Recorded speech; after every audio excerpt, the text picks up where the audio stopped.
Hey guys, tonight we're setting foot on one of the most remarkable highways the ancient world ever knew. Imagine this, a line of hard-packed dust stretching from the mountains of Persia all the way to the edges of the Aegean Sea.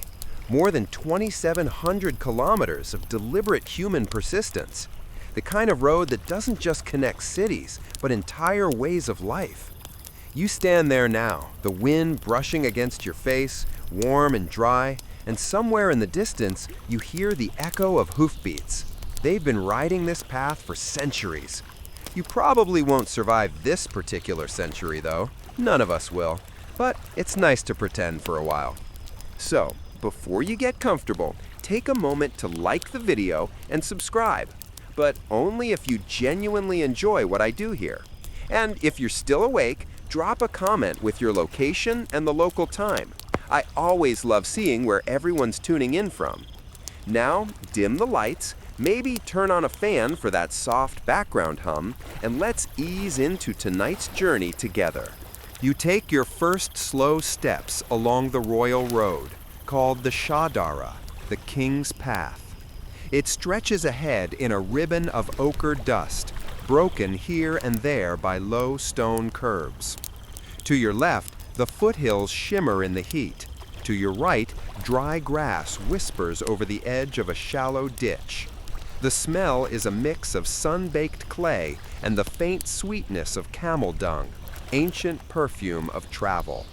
It's the 5th century BCE, or something close to it. The Persian Empire is in full swing under King Darius I, and this road is his pride, his masterpiece, the thread that ties together everything he rules. You might think of an empire as grand palaces and soldiers with spears, but Darius knew better. It's logistics that make power real. Without a road, even the best army is just a rumor lost in the desert. As you walk, you start noticing details that make this more than just a trail. Every so often, a raised mile marker sticks out of the dust. Flat-topped stones about waist-high, each carved with cuneiform script. The text is formal, almost smug. I, Darius the King, ordered this road. It's the ancient equivalent of a builder's plaque or a city mayor's name on a bridge. Some things never change. You kick a small pebble and watch it tumble into the ditch. A lizard darts out, scurrying into a crack. Somewhere ahead, a caravan's bells tinkle softly, like lazy wind chimes. The air vibrates with heat. You think about how much effort it took to make this path.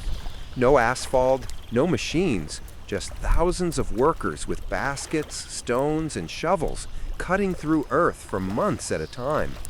It's not glamorous work, but it's the kind of thing that holds the world together. The Persian Royal Road was more than a travel route. It was a statement of control. From Susa near the Persian Gulf to Sardis near the Aegean Sea, it connected the heart of the empire with its farthest edges. Over 2,700 kilometer continuous track. According to Herodotus, the Greek historian who loved a good exaggeration, it could take royal couriers just 7 days to cross it, using fresh horses at waystations. Regular folks like you, about 3 months, give or take blisters. You pause to rest beneath the shade of a small acacia tree. It's not much, but enough to soften the glare. From here, the view rolls out in pale gold. You can almost see the empire breathing, tiny dust plumes marking distant travelers. Somewhere, a pair of officials march behind a mule cart piled high with clay tablets sealed in wax. Those are royal messages, stamped with the king's mark. You imagine each courier feeling the weight of his duty. Lose the message, and you might lose your head. It's a pretty effective delivery guarantee. Mainstream historians agree that this road formed the backbone of Persian administration. It allowed information and soldiers to flow like blood through the empire's arteries. But here's the quirky bit. Some researchers think the royal road wasn't entirely Persian. It may have followed much older trade routes from the Assyrians or even earlier Bronze Age traders. Darius, ever the bureaucratic genius, simply took what existed and standardized it. Paved, patrolled, and taxed. A smart move, really. Why reinvent a road when you can just put your royal logo on it? The ground crunches beneath your sandals, and your shadow stretches long and thin. A herd of goats passes, herded by a man whose sandals look like they've seen every corner of the world. He nods politely, not surprised to see another traveler. Roads like this erase the sense of isolation. You're never truly alone. Someone is always coming or going, carrying grain, gossip, or the occasional imperial decree. You notice the road's subtle design.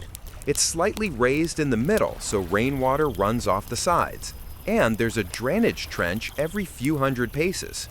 The Persians were practical that way. They might not have had modern concrete, but they understood erosion and engineering. Beneath your feet, layers of gravel, sand, and stone keep it firm even in floods. If you were to cut a cross-section, it would look like a neatly layered pastry, an ancient millefeuille of human stubbornness. The sun dips lower now, turning everything bronze. You squint toward the horizon and spot a faint shimmer. A waystation maybe, one of the paradisies. These stations dotted the route every 25-30 kilometers, roughly a day's ride apart. They offered rest, food, and fresh horses. Think of them as the Empire's first service areas, minus the vending machines and questionable coffee. You can almost hear the sound of hooves and the clink of harness buckles. The Persian courier system was famous. Its motto, carved in stone, was something like, "Neither snow, nor rain, nor heat, nor darkness of night shall stay these couriers from the swift completion of their appointed rounds." Sound familiar? Yes, the modern U.S. Postal Service borrowed that phrase centuries later. Proof that bureaucratic pride has a long shelf life. Still, historians argue whether the entire royal road was truly continuous. Some think it was a chain of regional paths with gaps bridged by ferries or seasonal trails. Others believe Darius's engineers actually surveyed and aligned the whole route from scratch, using clever Persian mathematics. Either way, it worked. Messages could travel faster than ever before, and armies could march with fewer surprises. The empire thrived on predictability, the comforting idea that someone, somewhere, was keeping the road in order. As night begins to rise over the desert, the temperature drops sharply. You pull your shawl a little tighter. A soft breeze sweeps down the road, carrying the smell of distant fires. Maybe someone's roasting barley or burning oil lamps in a roadside inn. The hum of crickets fills the silence. You can almost feel the centuries fade, the same wind, the same rhythm of steps. Somewhere behind you, the faint laughter of other travelers drifts through the dusk.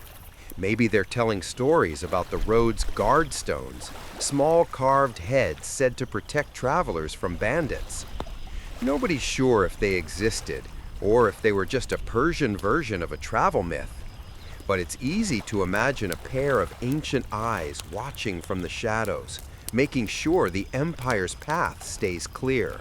You keep walking until the stars come out, sharp and cold, pricking the velvet sky.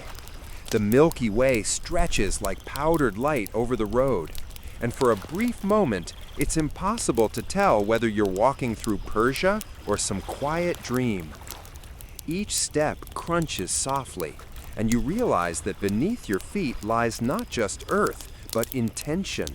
Millions of footprints, hooves, and wheel ruts, each one whispering that great things once passed this way. The sun lifts again over the horizon, casting its first pale shimmer on the baked clay path ahead.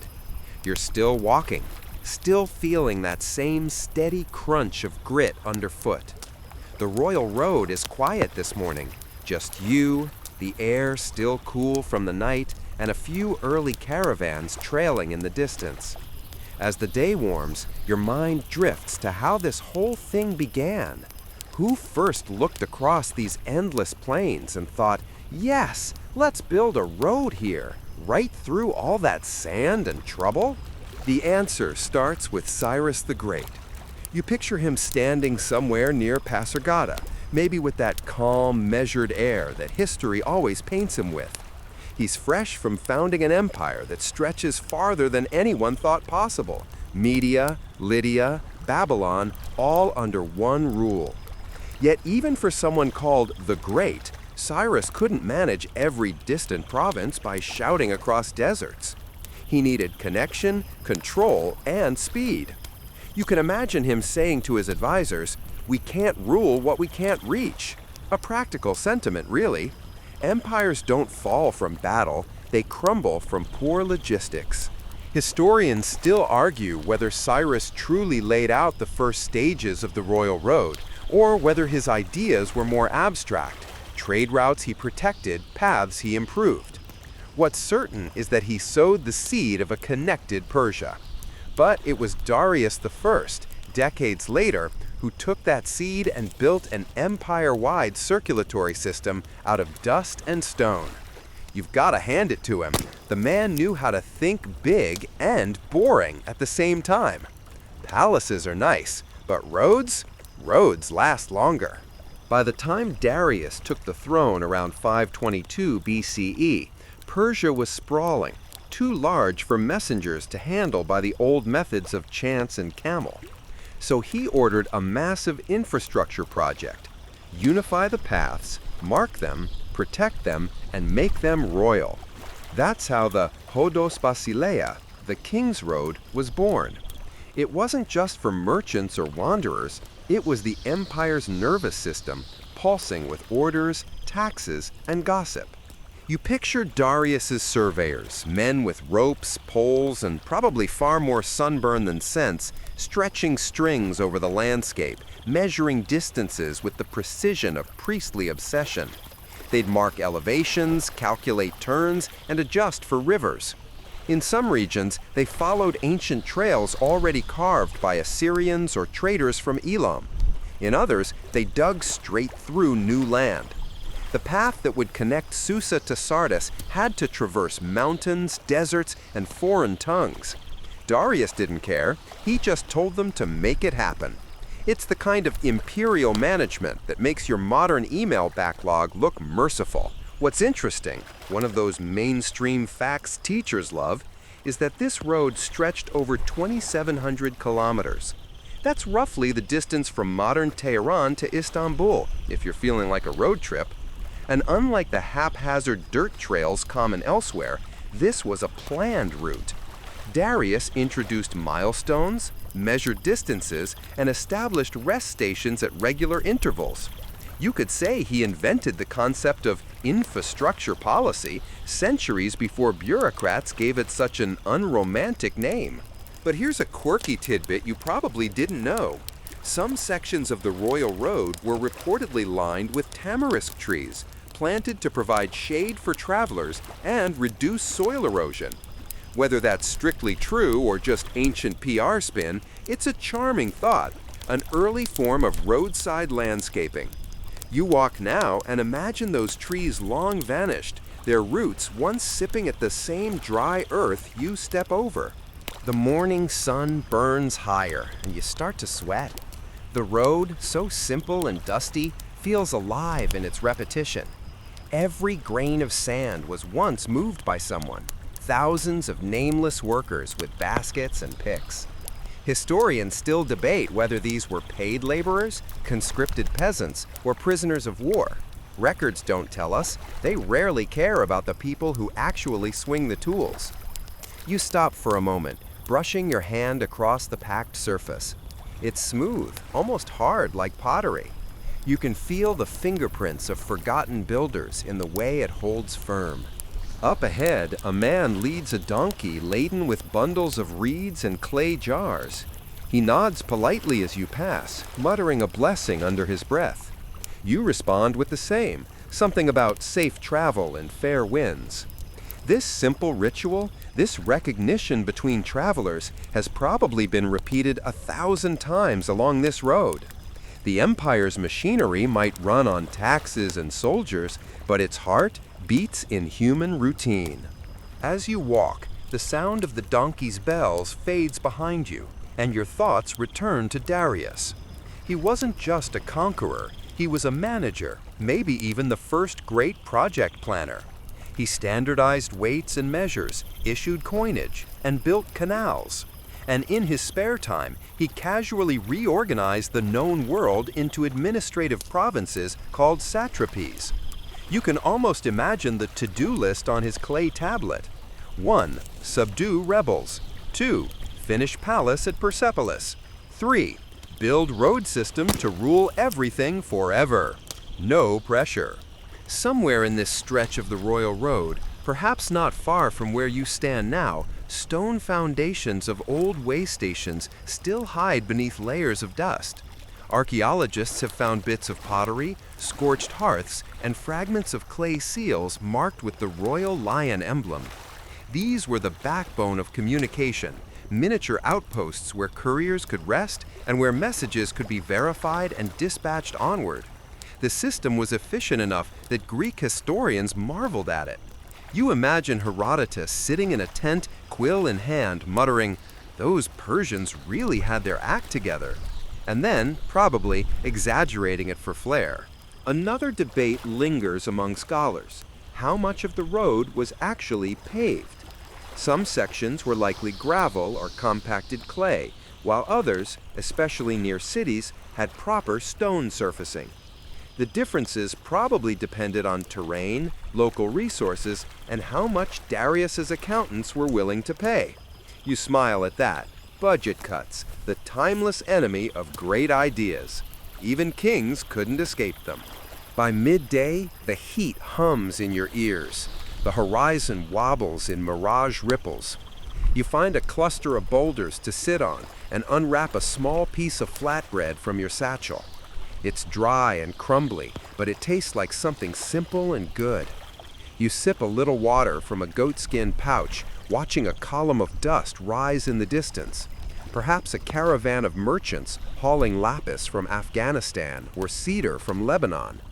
This road wasn't only royal, it was commercial, alive with trade. The empire didn't just maintain it for glory, it took a cut of everything that passed. Here's another little-known fact. Darius may have charged tolls at certain points along the royal road, not for locals perhaps, but for foreign traders. Some historians suggest this was how he funded the constant upkeep, patching ruts, rebuilding bridges, paying soldiers to guard the route. The Persians understood something empires often forget. Maintenance is as important as creation. You can't just build a road once and call it a day. It needs constant tending, like a garden stretching across half the world. You stand again, brushing dust from your legs, and continue walking westward. The shadows grow shorter, the sound of insects sharper. In your mind, you can see Darius's face carved into the cliffs at Behistun, a stern figure with his hand raised in eternal declaration. Beneath him, rows of soldiers, horses, and captives, all frozen in stone. It's a monument to power, yes, but also to order, to control. Every line of his inscriptions tells the same message. The king sees everything. The king commands everything. The royal road was how that illusion stayed believable. As the afternoon stretches long, you begin to feel a subtle rhythm in your stride. Step by step, heartbeat by heartbeat, the empire unfolds underfoot. Somewhere, a courier gallops by in a cloud of dust, a blur of muscle and motion. He barely glances at you before disappearing around a bend. His satchel swings at his side, heavy with some royal decree. Maybe it's news of a new satrap's appointment, or maybe just a tax update, which, let's be honest, is far less romantic. Either way, the machine keeps running. You glance back once more. imagining the centuries of kings and conquerors who would later march this same way. Alexander's troops, Roman traders, Ottoman merchants, all tracing the ghost of Darius's dream. For now, though, the empire is still golden, the road still young, and the dust still warm beneath your feet. Morning again, softer this time. The air carries the faint scent of dew evaporating off the road's surface, rare moisture in a place that measures rain in size, not storms. You stretch your legs and keep walking, following the gentle curve of the royal road as it glides toward the horizon. The sun glances off the gravel, and for a moment you can almost imagine the faint glimmer of bronze markers, each one whispering distances known and measured by ancient hands. By now, you've realized that the Persians weren't just empire builders, they were professional measurers. The royal road wasn't thrown together like a wandering trail. It was carefully plotted, marked, and tracked. Every mile, or rather every parasang, was accounted for. A parasang, you learn, roughly equaled about 3.5 miles, depending on which historian you believe. Historians still argue whether the term came from Persian or Greek translation errors, because, as usual, scholars love to fight over units more than battles. You pass one of these stone markers, half buried in sand, its inscription worn smooth. The letters are barely visible, but the symbol of the winged sun still gleams faintly under layers of dust. You brush your fingers against it, and the thought crosses your mind. This is where bureaucracy was born, not in palaces or scrolls, but in measured ground, in the logic that distance could be conquered with order. The Persians used these measures not only to plan travel, but also to standardize their mail service. Yes, the ancient postal system. You can almost hear the hoofbeats already. Darius's couriers, known as the angarium, were legendary. They were professional riders stationed along the royal road at regular intervals, each responsible for carrying royal dispatches as fast as possible to the next stop. The average distance between these stations? About 1 parasang apart, meaning a courier could sprint the distance, hand off the sealed message, and let the next rider take over. A human relay across continents. A rider thundering towards you, his horse slick with sweat, a leather satchel tied across his chest. He doesn't slow down, he barely even glances at you. Just before reaching the next post, he swings off the saddle, thrusts the message into another rider's hand, and collapses to the side, panting. The next man is already gone before the dust settles. This was speed, Persian style. No wheels, no engines, no brakes, just muscle, coordination, and sheer determination. The kind of system that would make any modern logistics company jealous. Mainstream historians agree that this postal relay was one of the great innovations of Darius's rule. It allowed messages to travel from Susa to Sarius, about 2,700 kilometers, in under 10 days. For comparison, that's roughly the same distance as walking from Cairo to Berlin. Imagine doing that in 10 days on horseback. The couriers weren't just fast, they were consistent. That famous Herodotian phrase, neither snow, nor rain, nor heat, nor darkness of night, wasn't romantic exaggeration, it was a practical observation. The Persians simply didn't stop. Still, historians debate the details. Did the road truly have an unbroken chain of stations? Or were there segments left to the discretion of local governors, the satraps, who might improvise routes or shortcuts? Some scholars argue that the famous speed of 10 days applied only to the best-maintained portion between Susa and Sardis, while others think it referred to the whole route. Nobody agrees completely. You smile to yourself. It's oddly comforting that even after 2.5 millennia, humans are still arguing about how fast mail can travel. As you continue along the road, the sound of the wind fills your ears, and you picture the couriers as living extensions of the king's voice. Each carried a tablet sealed with royal insignia. Sometimes messages of reward, sometimes death sentences. You shudder slightly at the thought. Imagine being the messenger delivering one of those scrolls. The seal glints in the sun, the wax still soft. You probably wouldn't want to peek inside, even if you could. In an empire this size, curiosity wasn't just dangerous, it was career-ending. The Persians, meticulous as always, set up record keepers at major stations. These scribes would log every message that passed through, noting its sender, destination, and time of departure. You pass what might once have been such a station now, little more than a scatter of stones and shards of pottery. The walls have long since crumbled, but you can almost imagine the scene. A low clay building, smoke curling from a hearth, the smell of horse sweat and oil. Inside, a man dips a reed stylus into ink, scratching a record onto a damp tablet.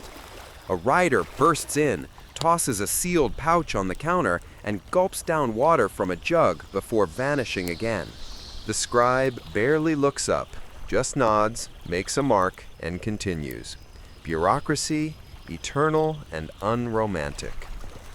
You crouch, picking up one of the pottery shards. It's thick, red, the kind used for storage jars. Maybe it once held oil for lamps or feed for horses. Either way, it's part of the system, part of the rhythm that kept Persia breathing. You put it down gently, like returning a relic to its altar.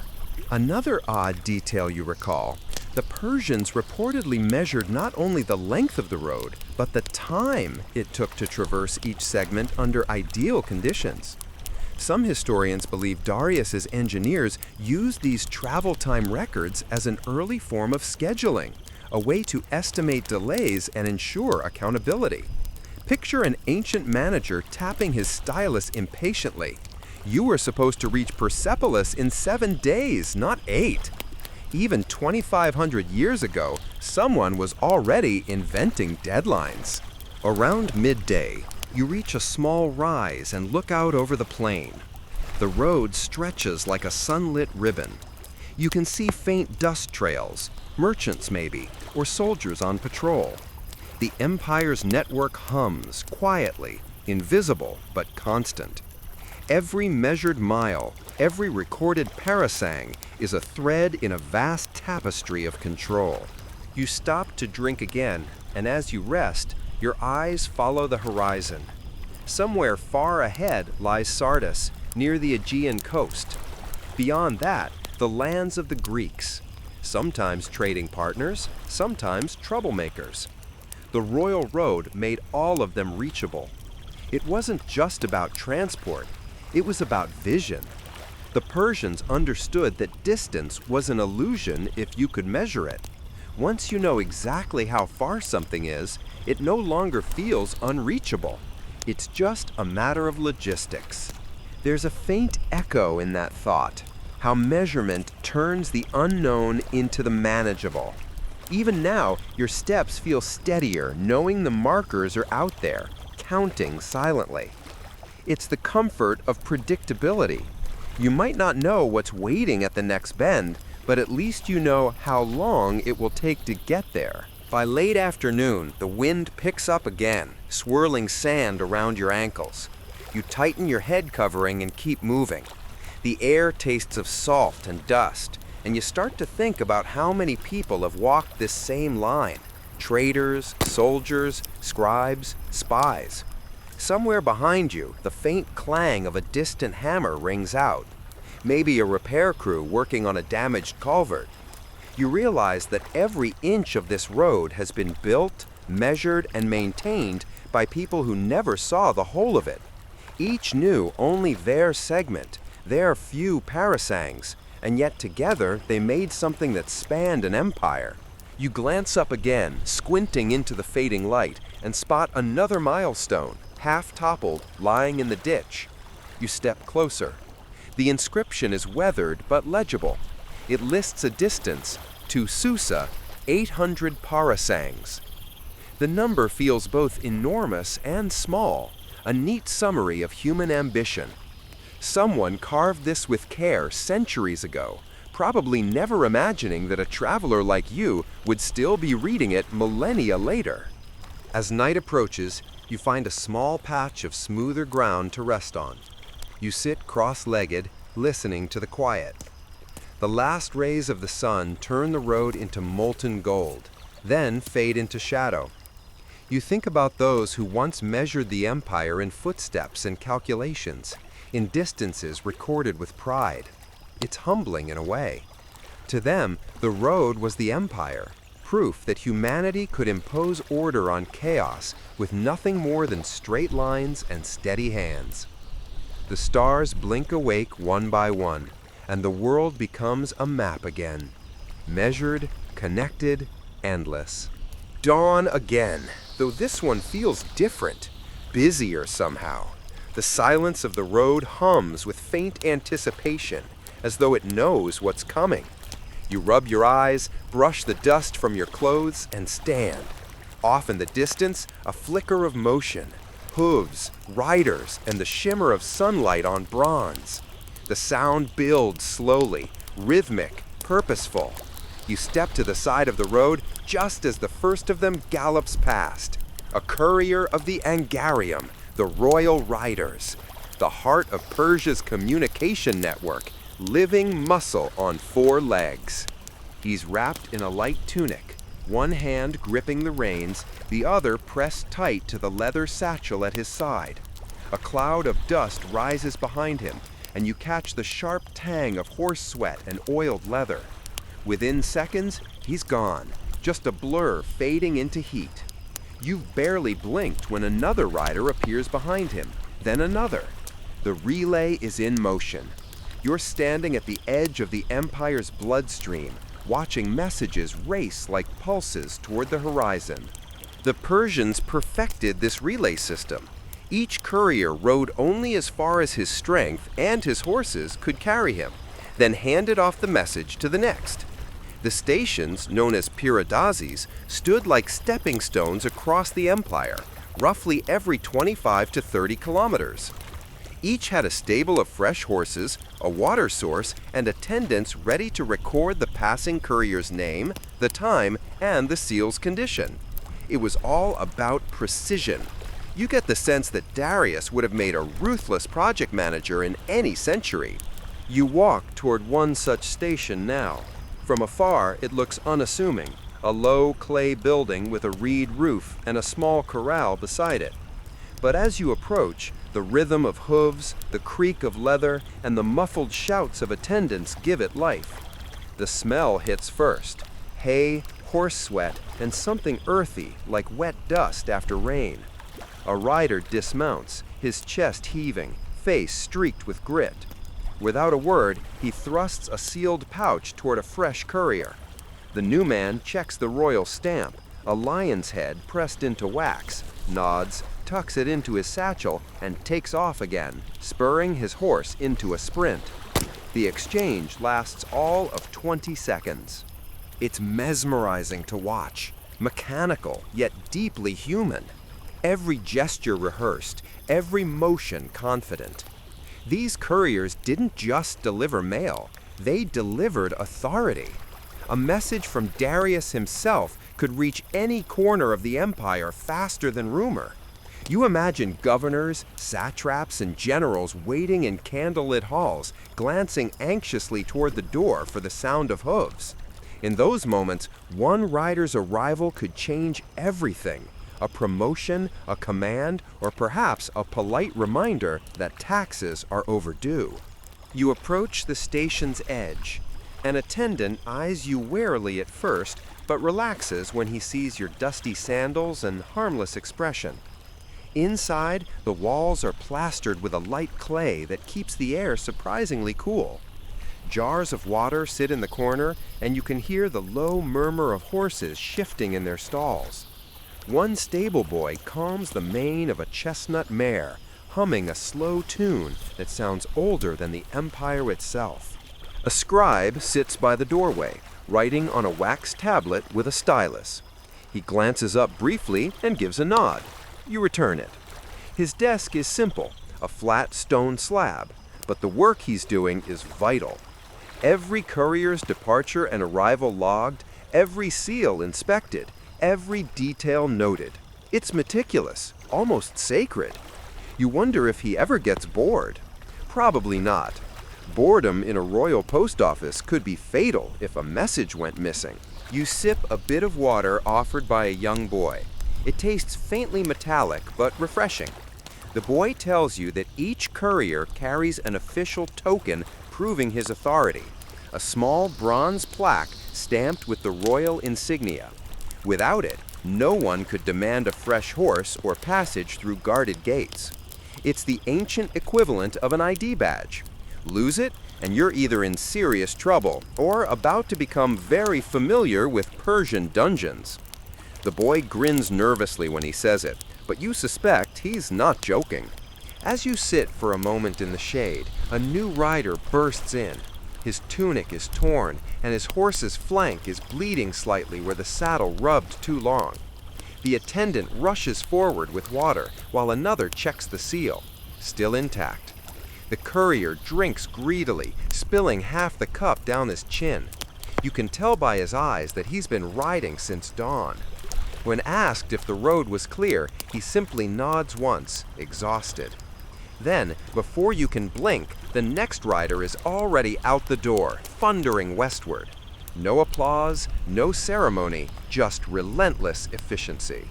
Here's a mainstream fact that makes you quietly impressed. According to Herodotus, Darius's couriers could cover the full length of the road, 2,700 kilometers, in just 7 days. That's roughly 385 kilometers a day. Even if Herodotus exaggerated, and let's face it, he probably did, the feat remains astonishing. No other civilization at the time could communicate across such distances so reliably. It was the kind of system that made rebellion not just dangerous, but logistically pointless. Why start an uprising when the king's orders can reach your city before your banners are even raised? Of course, historians still argue whether this courier network covered the entire empire or just the main artery between Susa and Sardis. Some suggest smaller, regional networks branched off the main road like veins, run by local satraps or temple officials. Others think the royal network was deliberately limited to protect the secrecy of state communication. After all, too much connectivity can be dangerous. You smile at that. It seems even in the ancient world, people worried about information security. You step outside again. The sun has climbed high now, burning down through the clear air. The next rider takes off, disappearing into a mirage. His shadow stretches long and thin behind him before dissolving into dust. You imagine what it must feel like to be that rider. The pounding heartbeat, the stinging wind, the constant vigilance. Every hoofbeat brings you closer to some distant destination, but also closer to exhaustion. The pay wasn't luxurious either. Mostly food, a place to sleep, and the satisfaction of not being executed for lateness. Truly, a motivational package fit for empire service. Still, there's something noble about it. These couriers were more than messengers. They were symbols of the empire's reach. When people saw them pass, they saw the will of the king made visible. That kind of authority doesn't need fanfare. It just gallops by, silent and unstoppable. You continue walking after the last rider vanishes, the echo of hooves still pulsing in your ears. The road stretches onward, dappled by sparse patches of shade. Occasionally, you find hoofprints pressed into hardened mud, each one a fossilized heartbeat. You can tell how the horses leaned, how they turned, how their riders adjusted the reins. It's all there if you look closely, the ghostly choreography of speed. A small joke drifts through your head. If Amazon had existed in 500 BCE, the Persians would have nailed same-day delivery. You chuckle quietly to yourself, earning a confused glance from a passing shepherd. Humor doesn't always translate across centuries. By late afternoon, you reach another stretch of open plain. The wind has picked up, carrying the scent of salt and sage. You pause and look back, imagining the endless rhythm of couriers behind you. One leaving Susa, another reaching Sardis, messages crossing in perfect, dusty harmony. It's almost musical, like the empire breathing in and out through the lungs of its riders. You wonder what kind of messages they carried. Some were administrative, tax reports, supply orders, diplomatic letters. Others were deeply personal. Historians have found clay tablets bearing condolences, wedding invitations, even small jokes between officials. Empires may be vast, but people are still people. Somewhere, a courier probably carried a love letter across half the world, galloping under the same relentless sun. As evening falls, the relay fades to silence. The horses rest, the fires flicker at the station, and the desert cools into velvet dusk. You lie down beside the road, feeling the vibration of hoofbeats still echo faintly beneath the ground. Even now, 2.5 millennia later, you can sense the rhythm of those riders, the relentless pulse of connection that held an empire together one gallop at a time. The morning comes softly again, painted in gold and dust. The road feels quieter now, as though it's taking a breath after the endless thunder of hooves. You wake to the sound of voices, low, rhythmic, purposeful. When you sit up, you spot a small caravan of merchants moving slowly westward. Their camels sway like ships at sea, each step deliberate, patient. Bells jingle faintly from their harnesses, and the smell of dried figs, wool, and resin wafts through the warming air. You fall into step beside them, and one of the traders, a man with sun-cracked lips and a deep-lined face, gives you a nod. His accent is thick, from somewhere far east, maybe Bactria or beyond the Oxus River. He wears a broad straw hat that looks utterly practical in this heat. Hanging from his camel's saddle is a bundle of rolled cloth dyed in brilliant indigo, the color shimmering like the night sky. "This road," he says, gesturing broadly, "connects more than kings." His voice is calm, matter-of-fact. "Without trade, the empire's heart would stop." He's right, of course. For all its royal post and military patrols, the royal road was also a marketplace, a vein for goods, ideas, and even gossip. Darius might have ordered it built for control, but the merchants gave it life. Every few kilometers, small waystations and rest stops grew up beside the courier posts. Some became tiny towns, thriving on the constant flow of travelers.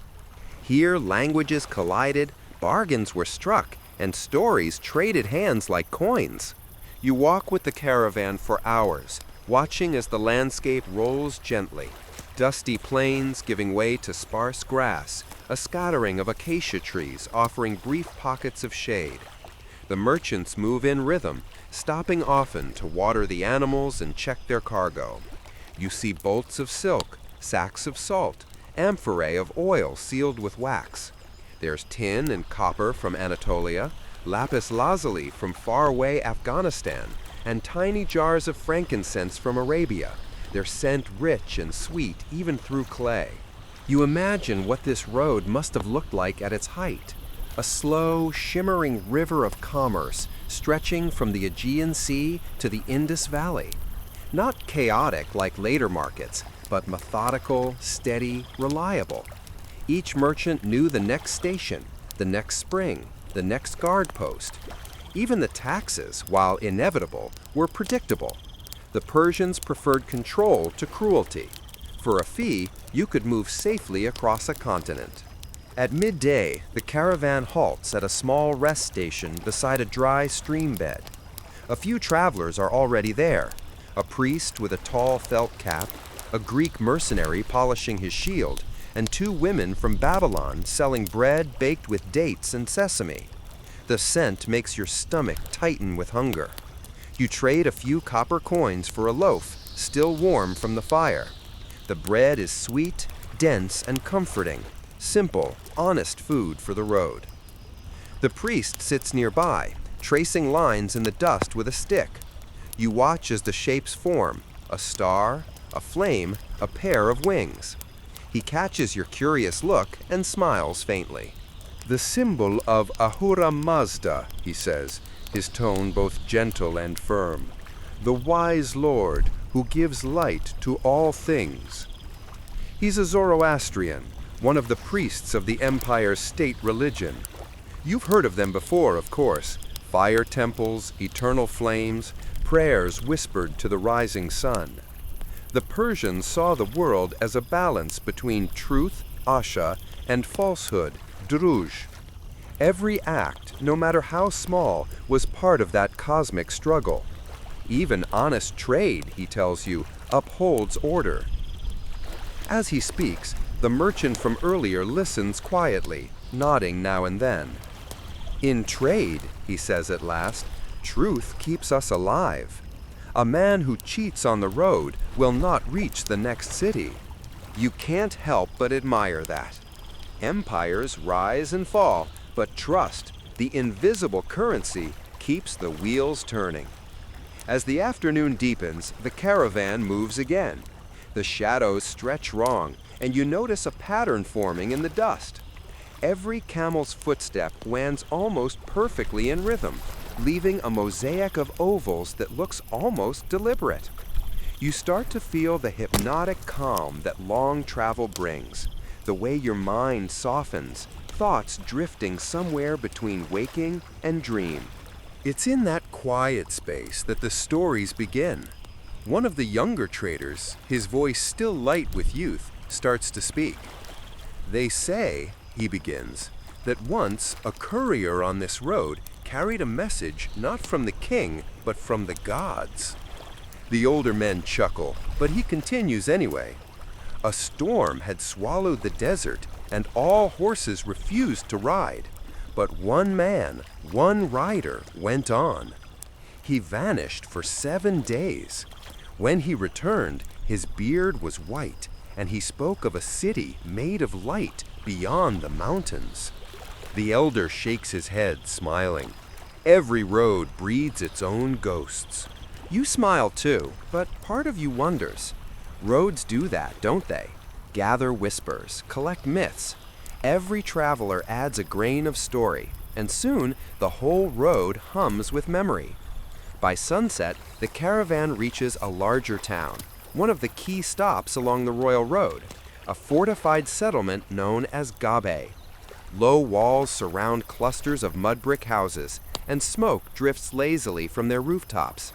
The sound of hammering echoes faintly from somewhere inside, metal against metal, the heartbeat of a busy outpost. At the gate, guards check the trader's documents, small clay tablets stamped with the satrap's seal. Taxes are collected with practiced efficiency. The officer in charge, a broad-shouldered man with a trimmed beard, waves you through after a moment's inspection. Inside, the air feels livelier. Children chase one another through narrow lanes, dogs bark, and the smell of cooking fills the air. Grilled lamb, lentils, and spiced wine. You wander through the market square. Lamps flicker to life one by one, casting a golden glow over the goods on display. Bronze mirrors catch the light. Beads of turquoise glint like water droplets. Merchants call out in a mix of tongues: Old Persian, Aramaic, Lydian, Greek. The empire's true miracle wasn't its armies, you realize. It was translation. Here, people from a dozen cultures barter, laugh, and understand one another just enough to keep the world spinning. You pause at a stall selling small clay tablets covered in cuneiform. The vendor explains that scribes use them to record transactions, receipts, contracts, even personal notes. For a moment, you imagine one being pressed with a stylus to mark your own passing here, just another traveler among thousands. Later, you find yourself seated on a low wall near a fountain, listening to the murmurs of the town settling into night. Somewhere nearby, a flute plays, a slow, soothing melody that blends with the crackle of firewood. You tilt your head back and look at the sky. The stars appear one by one, quiet and infinite. You think of all the people who have walked this same road, the couriers, the traders, the priests, the soldiers, the dreamers. Each of them a thread woven through the vast tapestry of the empire. And you realize that this road, more than any monument or palace, was Persia's true legacy. It connected not just cities, but souls. The merchant you met earlier joins you, carrying 2 cups of watered wine. He hands you one and sits beside you. Tomorrow, he says, we cross into the hills. The air is cooler there. You can see Sardis if the sky is clear. You nod, sipping slowly. The wine tastes of figs and dust. Around you, the night deepens. Somewhere, a camel groans softly. A pair of guards stroll past, their armor faintly glinting in the starlight. It's peaceful in a way that feels almost modern. An empire at rest, its arteries humming quietly under the weight of centuries. The royal road doesn't feel like a relic here. It feels alive, pulsing, eternal. Before sleep takes you, you find yourself wondering how many others have fallen asleep beside this same road, under the same stars, hearing the same distant echoes of hooves and wind. Perhaps thousands, perhaps millions. And maybe, just maybe, that's what history really is. Not a story of kings and battles, but a long, continuous walk through dust and time, where each traveler leaves behind a footprint that someone else will someday find. The next morning begins with the faint hiss of wind brushing against the stones, carrying the scent of distant water. You're back on the road again, following the caravan as it climbs out of the plain. The land ahead ripples with low hills, their edges smudged by mist. Somewhere beyond them, the river Halys cuts a wide silver line through the earth, one of the many obstacles the Persians had to outsmart if they wanted their empire to breathe as one. You reach it by midday, the sun bright and sharp overhead. The air hums with life, shouting, hammering, creaking wood. The crossing here isn't just a random ferry or a shallow ford. It's a marvel of engineering. You stop and stare at the great floating bridge stretching across the water, built entirely from boats lashed together with heavy ropes. Wooden planks run the length of it, forming a road that bobs gently with each gust of wind or passing step. At first, you hesitate. The whole thing looks like it's thinking about collapsing at any moment. But then a line of horses clatters across, followed by a wagon piled with amphorae. The bridge dips but holds. A Persian engineer nearby, sunburned and sweating, notices your expression and grins. "Don't worry," he says, wiping his brow. "We've been building these since before the Greeks learned how to count." You can't tell if that's a joke or just pride talking, but it works. You step onto the bridge. The boards groan under your sandals. Beneath you, the water rushes with quiet determination, tugging at the boats as though trying to remind them who's really in charge. You hold the ropes for balance, moving carefully as traders, animals, and soldiers pass by. It's like walking across the body of a sleeping dragon, alive but tolerant. By the time you reach the far side, your pulse has steadied again. On the bank, a group of workers are tightening the ropes, pulling them taut with thick wooden levers. You watch one man smear a tar-like substance onto the knots. Pitch and bitumen, another explains, keeps the fibers dry. The king's messages don't wait for the dry season. That's the real secret of the royal road. It never sleeps. Rain, heat, snow, it doesn't matter. The messages still have to move, the taxes still have to flow, the empire still has to breathe. Historians still argue whether the Persians learned their bridgecraft from the Babylonians or invented it themselves, but either way, they made it their own. You follow the road as it hugs the riverbank for a while. The air is cooler here, and reeds whisper against the current. In the shallows, fishermen cast nets woven from palm fiber. You watch them for a while, fascinated by how steady and quiet they are, how patience itself seems to be a kind of tool. Then you notice something odd, a narrow canal branching from the river, hand-dug, lined with stones. For the boats, you ask? A nearby ferryman shakes his head. For the engineers, he says, to divert the river when they fix the bridge. Sometimes we must teach water where to go. The phrase sticks in your head, teaching water. It sounds poetic, but here it's just practicality, the sort that builds empires. The Persians didn't conquer their environment with brute force. They negotiated with it. They bent it gently, like a reed in wind. By afternoon, the hills begin to steepen. The road winds upward through switchbacks, cut directly into the rock. You can see where workers once chipped the walls smooth, leaving behind faint tool marks, thousands of strikes from nameless hands. Every so often, there's a stone niche carved into the cliff, holding a small fire bowl blackened with soot. Couriers used them to signal or keep warm at night, though now they sit cold and empty. You touch one, and your fingers come away dusty and gray. A light joke comes to mind. You'd think they'd install a handrail, you mutter under your breath, your sandals sliding a bit on the incline. But you keep going, step by step, until the view opens suddenly, an entire valley laid out below like a painted map. There's another bridge there, this one a solid arch of stone. It spans a narrow gorge where a river churns far below. Standing at the edge, you can hear its roar echo up through the rocks. The bridge has stood for centuries, its stones fitted so precisely that not even a blade of grass grows between them. You cross slowly, taking in every detail, the carved lions on the parapets, the faint inscriptions praising Darius the Great for his enduring roads. The lions stare eastward as if guarding the empire's future. You can almost hear them rumbling, "Keep moving."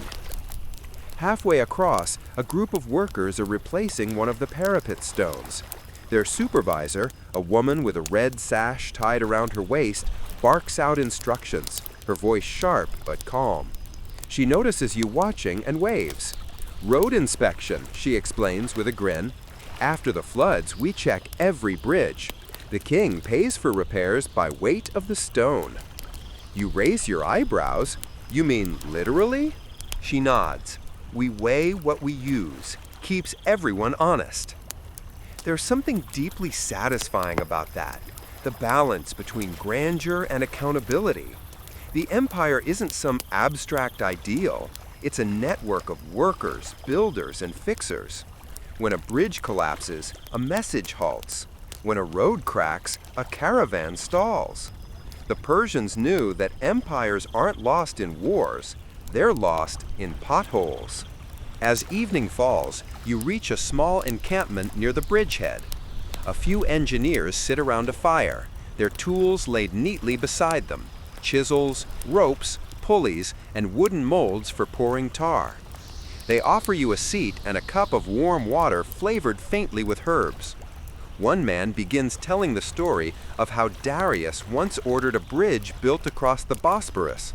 Hundreds of boats lashed together so his army could march into Europe. "He did it in 7 days, the man says, pride gleaming in his eyes. 7! The Greeks wrote poems about it for centuries." Another worker laughs softly. "And then a storm broke it in two." "Well," the first says, shrugging, "no one said the gods like being out-engineered." You sit with them a while longer, listening to the crackle of fire and the occasional splash of water below. It's peaceful here, in the soft, tired way that follows a day of movement and sun. The workers speak of their lives, how they travel from bridge to bridge, how their pay comes not in gold, but in salt and grain. One man mentions his daughter in Persepolis, learning to read.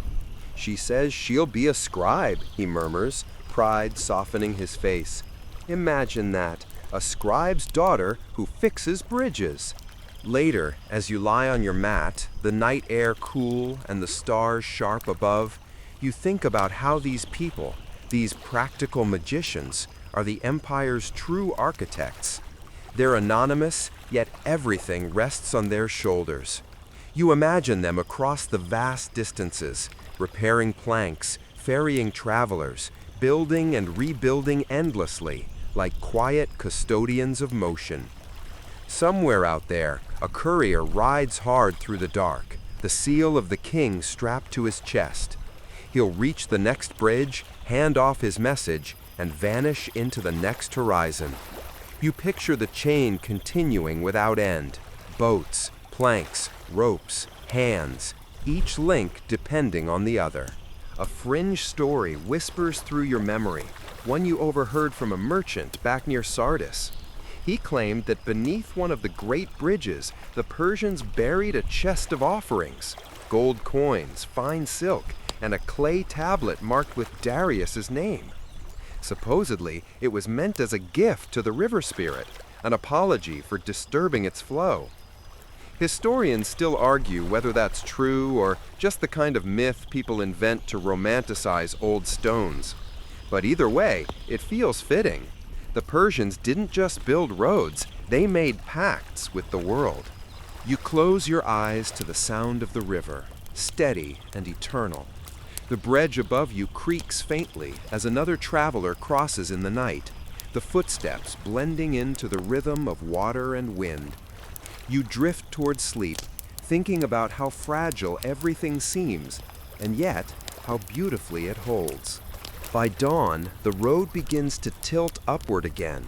The air feels lighter here, almost crisp, and you can sense the altitude pressing gently at your lungs. Behind you, the plains dissolve into haze. Ahead, the mountains rise like sleeping beasts, gray and immense. You wrap your cloak tighter around your shoulders as the wind picks up, a steady, whistling breath that smells faintly of ice and stone. The royal road doesn't shy away from these heights. It snakes right through them, climbing ridges, looping around cliffs, sometimes vanishing entirely under landslides or snow. You walk slowly, your sandals scraping against the grit. At your side, a pair of road workers are clearing loose rocks with wooden shovels, their voices muffled by scarves. One of them waves lazily at you. "Careful where you step," he calls. "The mountain moves when it wants to." He's not wrong. Every few steps, a pebble tumbles off into the misty void below, landing somewhere you'll never see. You wonder how many couriers and traders have vanished here over the centuries, their stories buried under rock and frost.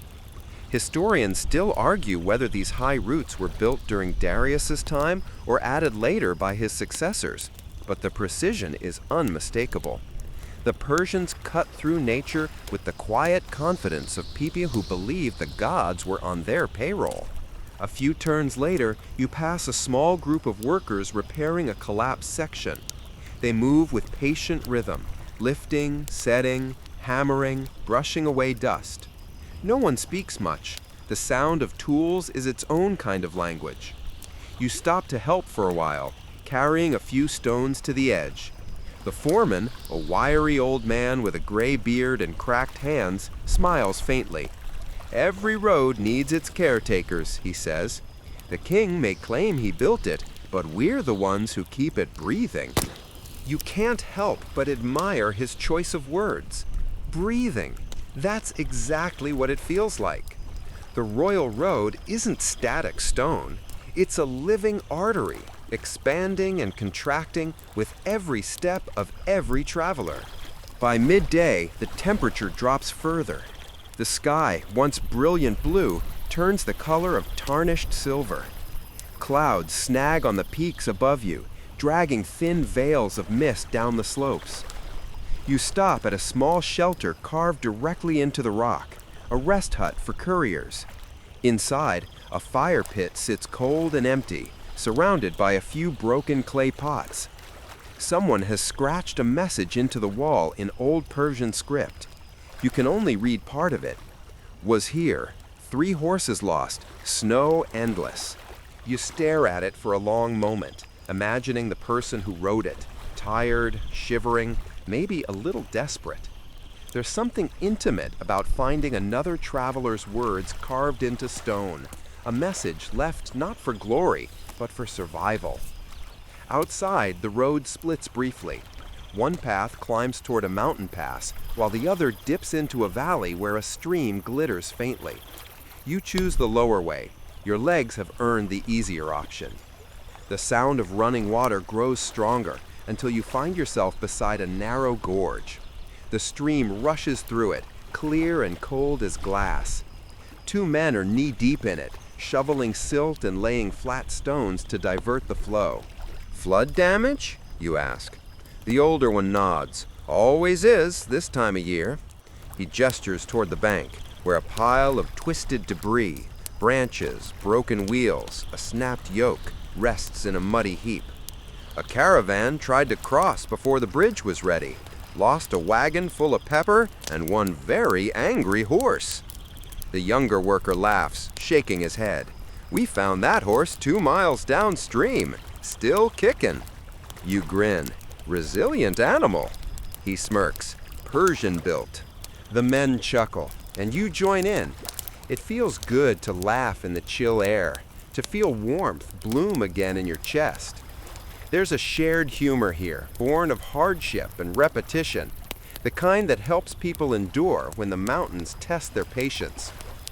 You help them lift one of the heavier stones into place, your muscles protesting. When you straighten, you see how neatly the road edges are formed, each slab angled to let rain run off without pooling. Ingenious, you murmur.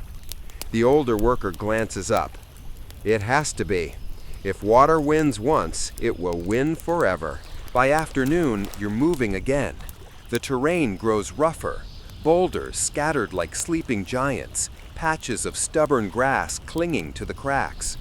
Snow still lingers in the shadows, even though spring has already reached the plains. The air feels sharp enough to taste. Every so often, you spot signs of maintenance: fresh gravel, tarred joints, even a small drainage trench cut beside the road.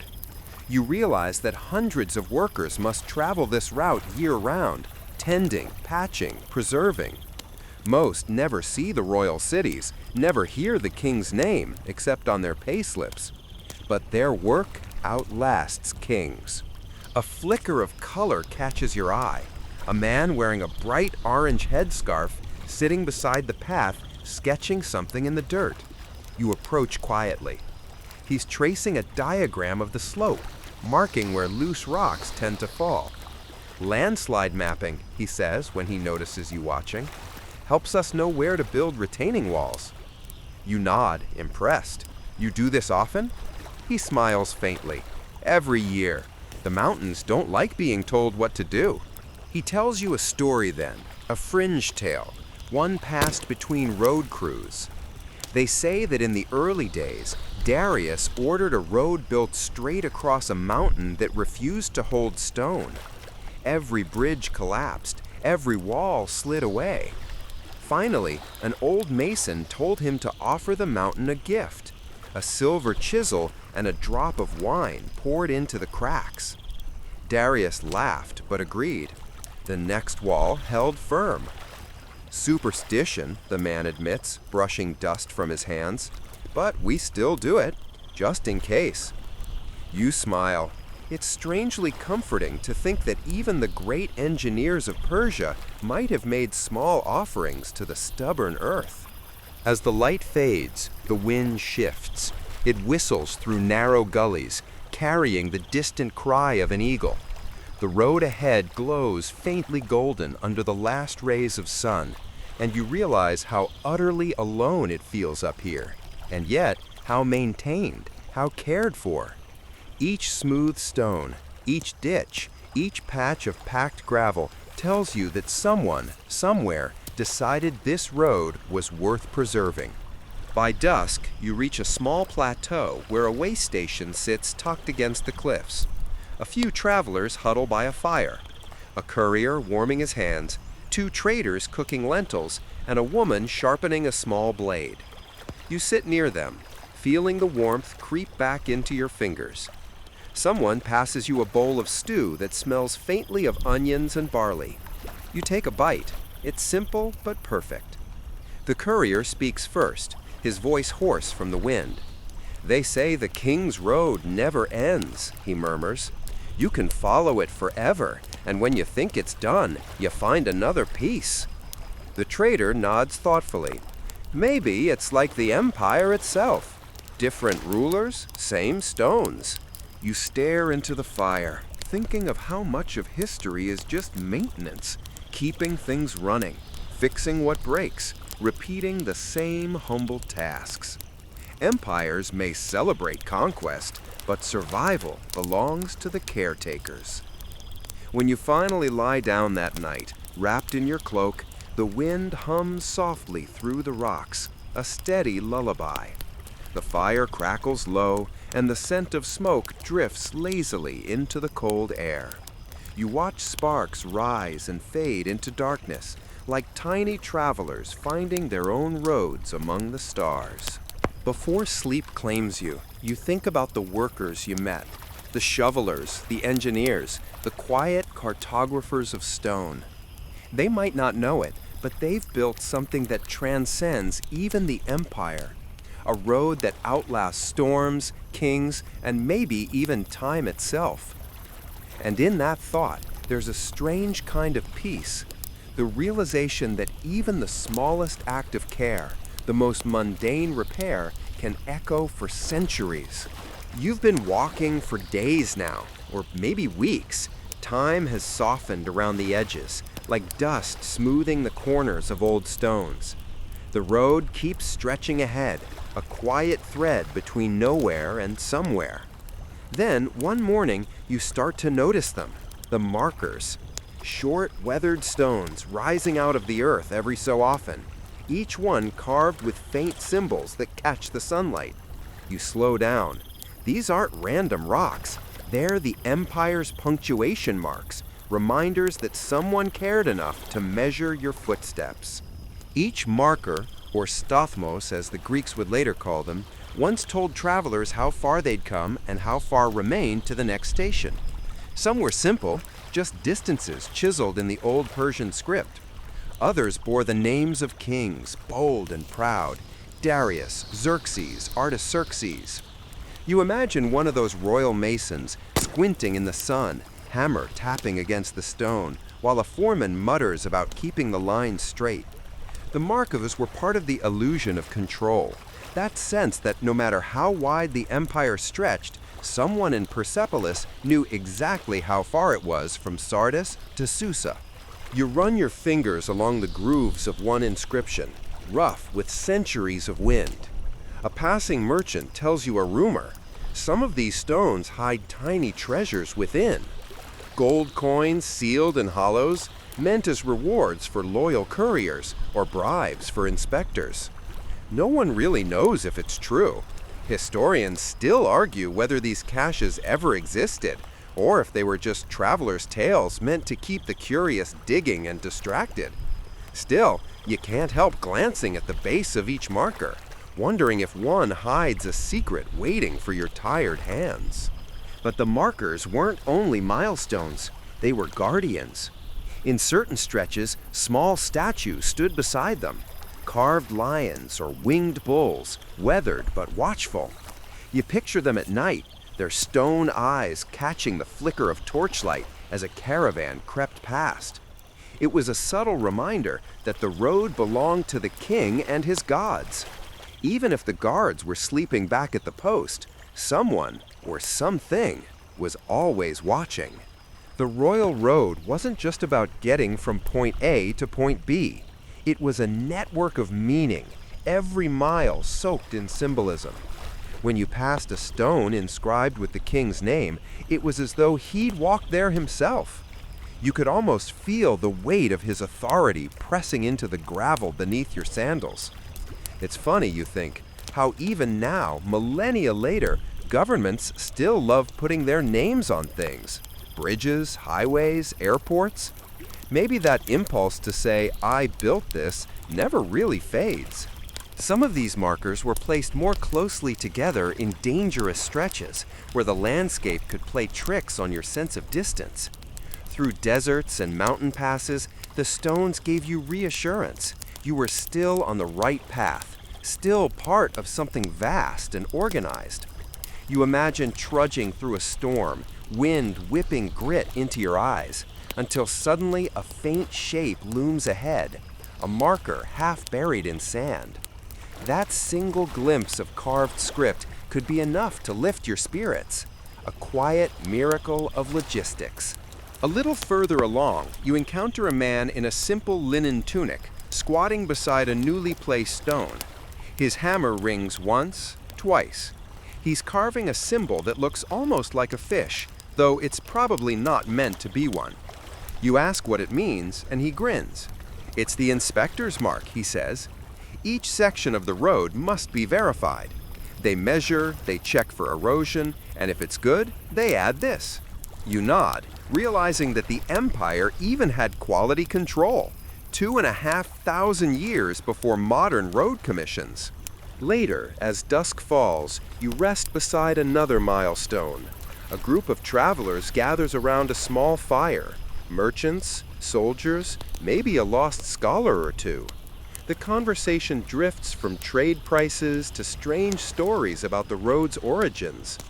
One old man swears that the first milestones were magical. Set by the gods themselves, he insists, eyes glinting in the firelight. When Darius asked how to bind the world together, Ahura Mazda sent him these stones as guides. Each one knows its place and never forgets. You smile, not quite believing him, but also not willing to ruin the poetry. In the quiet after dinner, you stare down the road. Each marker gleams faintly, silvered by moonlight, lined up like the vertebrae of a sleeping giant. You feel small in the best possible way. Somewhere beyond those hills lies another station, another fire, another handful of people tracing the same endless path. Of course, maintaining these markers was an ongoing battle. Floods washed them away, sandstorms buried them. Occasionally, bored soldiers would chip bits off to use as dice or to scratch their initials. Yet somehow, the system endured. The Persian administrators, those tireless lovers of lists and ledgers, kept records of every stretch of road, noting repairs, replacements, and missing stones. Some of those ancient clay tablets, still surviving in museum collections today, read almost like highway maintenance reports. A few even include complaints about insufficient gravel supply, which feels remarkably modern. Historians still argue whether the Persians truly invented the milestone or borrowed the concept from older Mesopotamian trade routes. Either way, they perfected it. Later empires, Greek, Roman, Byzantine, copied the idea, stamping their distances and rulers' names into new stones. And in a strange, poetic sense, every next exit 12-mile sign you see today has a little Persian ancestor whispering beneath it. As you move on, the night deepens.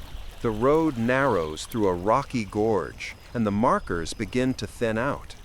You realize how much comfort they gave you now that they're gone. The silence feels heavier without them. No carved reminders that someone's been here before. Just the scrape of your sandals and the sound of wind funneled between stone walls. For the first time in a while, you feel truly alone. Then, after what feels like hours, you spot a shape in the gloom. A squat block of stone, tilted at an angle, half covered in moss.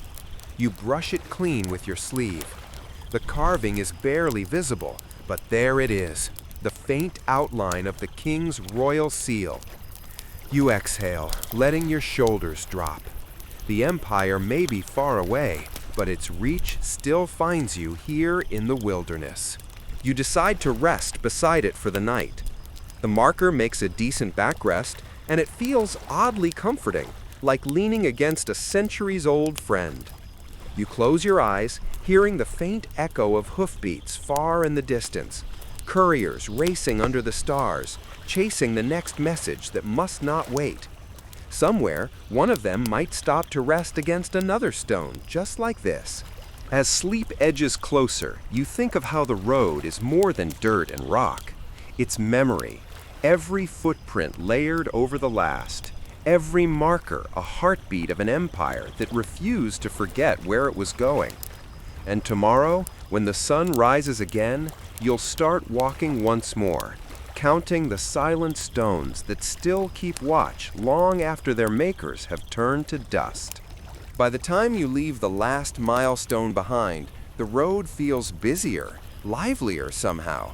The air is thicker with smells you can't quite separate: spices, smoke, sweat, the faint tang of camel hide baking in the sun. You're not alone anymore. Caravans move like slow rivers along the royal road, each one a jumble of noise and color. Bells tinkle from the necks of donkeys. Traders shout in tongues that braid together like rope. Somewhere behind you, a cart axle squeaks with each turn, and a child hums a tune that probably hasn't changed in 2,000 years. You fall into step beside a small caravan from Babylon, their carts piled with clay jars sealed in pitch. One of the merchants, a man with henna in his beard and eyes bright from sleepless miles, tells you what's inside.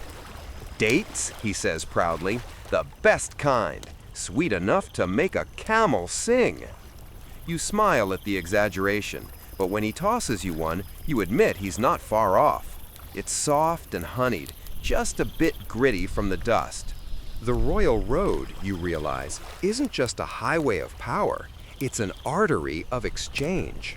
Lapis from Bactria, linen from Egypt, wine from Anatolia, tin and copper from far western lands, all of it moving in endless cycles.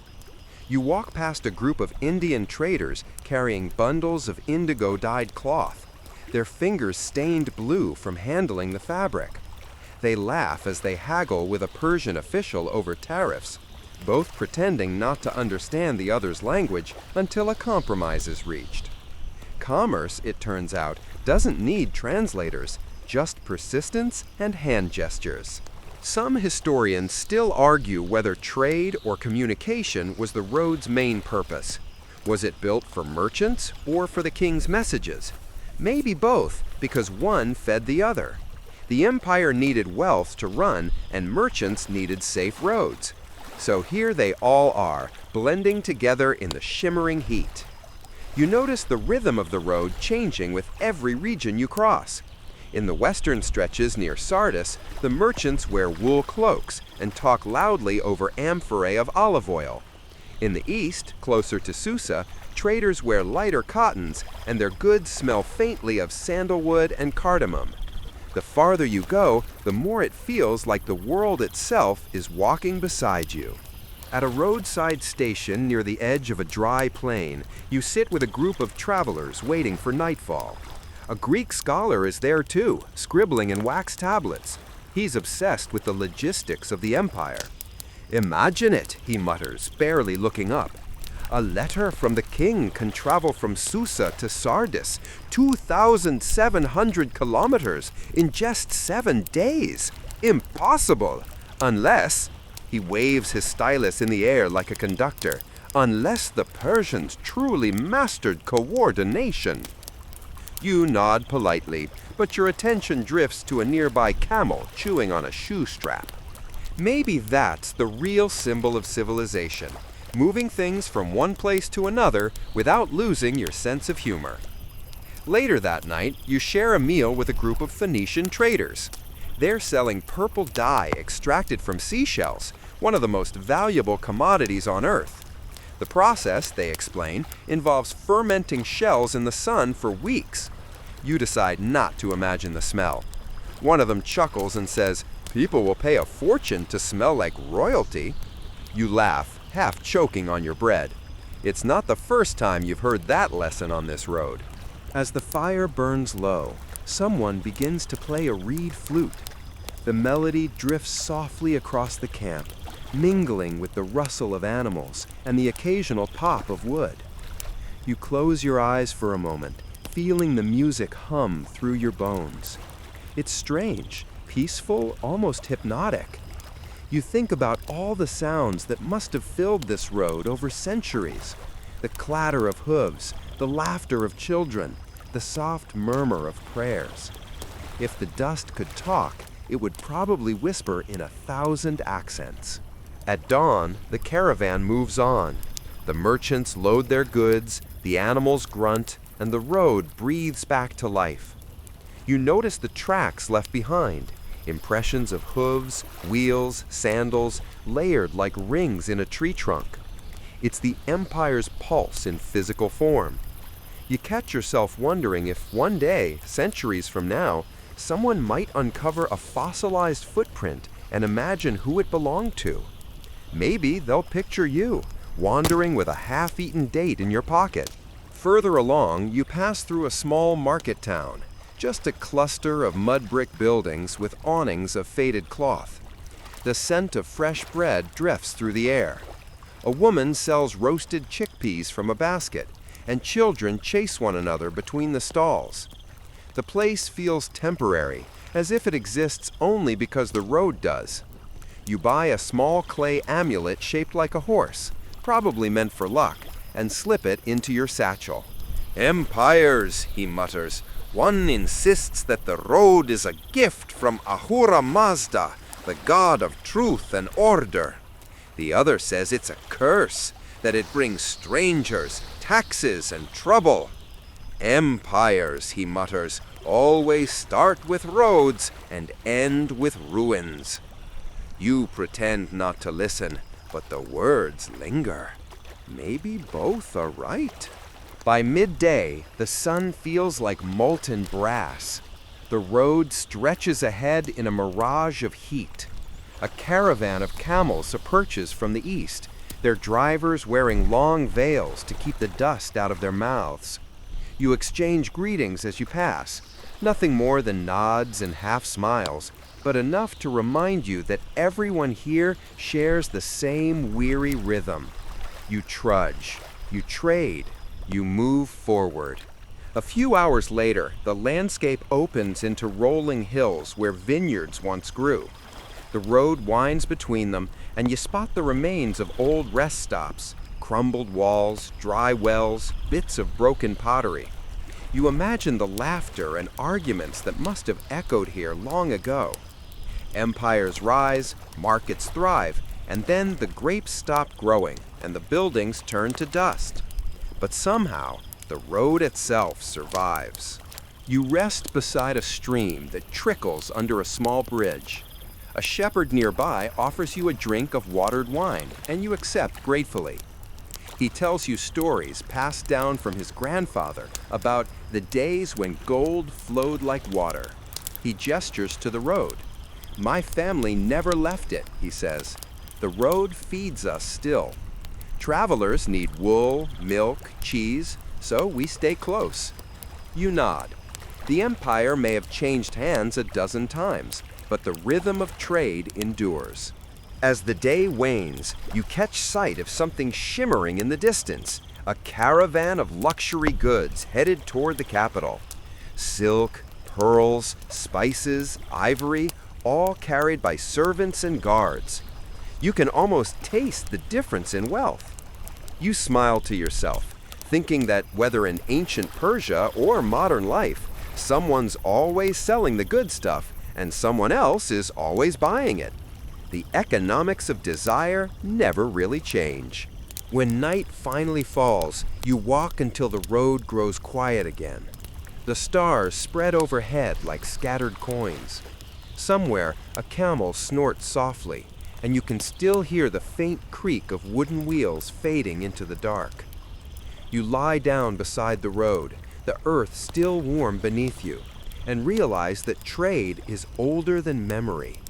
Every exchange, every whispered bargain, every dusty footprint, It's all part of the same story. You close your eyes, imagining the flow of goods and ideas stretching endlessly across centuries. Even now, in the hush between night winds, you can feel it, the heartbeat of the world moving along a Persian road. The morning air is thin and cool as you continue along the royal road, the mountains slowly giving way to gentler hills. The horizon stretches out in waves of muted greens and ochres, broken only by the occasional clump of tamarisk trees. You notice the way the sun hits the road differently here, the stones glowing faintly gold under the soft light, the dust sparkling like tiny stars scattered across the path. It's the kind of light that makes everything feel slightly slower, more deliberate. A courier passes you in the distance, riding a sleek horse whose coat gleams like polished wood. He carries a clay tablet strapped to his chest, sealed with the insignia of the king. His pace is steady, precise, almost ceremonial. You can't help but admire the discipline, the way every step is calculated to conserve energy for the long ride ahead. Couriers like him were the lifeblood of the empire. Messages of war, treaties, tax orders, even poetry. Everything moved along this network of stone and dust. Historians still argue whether some couriers could truly cover up to 250 kilometers in a single day, but watching this rider, it doesn't seem impossible. The road twists gently through a valley where small villages cling to the slopes like clusters of barnacles. Smoke curls lazily from chimneys, carrying the scent of bread, roasting lamb, and wet clay. Children run along the edges of the road, waving at travelers and shouting greetings in a dozen different tongues. You wave back, feeling a rare warmth bubble through the morning chill. The villages themselves are small but organized, clearly designed to serve travelers as much as their own residents. You pass a waystation with a fountain where locals fill amphorae and wash their hands, the water sparkling under the sunlight. As you continue, the road begins to climb once more, approaching a ridge where the wind gathers and whistles through the rocks. Here, you notice something unusual, a narrow, shallow trench running along the edge of the path. Curious, you lean over and peer inside. It's a drainage channel, carefully carved to direct rainwater away from the road, keeping it passable even in heavy storms. You trace it with your fingers, imagining the countless engineers who must have carved these channels over the years. Some of them, you realize, likely worked their entire lives without ever setting foot in a royal palace. Their contribution is invisible, yet the empire depends on it. A small group of workers appears, smoothing gravel into a low spot where the road has begun to erode. One of them looks up and smiles at you. "The king's road must always be kept," he says. "If it breaks, messages stop, merchants delay, and the empire feels it." You nod, struck by the clarity of that logic. It's an idea that resonates even today. Infrastructure is more than convenience. It's power, stability, and trust all rolled into stone and dust. Nearby, a pair of soldiers patrol the path, their spears glinting faintly in the sunlight. They move with casual vigilance, stopping to examine the carts and animals that pass. One of them points to a small stack of firewood and says, "We leave these for travelers at night. Some call it charity, others strategy. Either way, it keeps people moving safely." It's a simple act, yet it underscores the complexity of maintaining such a vast empire. Every mile of the royal road was a combination of engineering, logistics, human kindness, and, yes, a little intimidation. By midday, the road flattens into a broad plateau, offering a view of the land stretching endlessly in every direction. You see the faint glimmer of another village in the distance, smoke rising like a lazy ghost. Traders and couriers move along the path, tiny figures against the vast backdrop of plains and distant mountains. You walk among them, feeling the rhythm of life along the road, the steady, patient pulse of commerce, duty, and human ambition. A small caravan of traders passes by, their carts laden with silk, spices, and wine.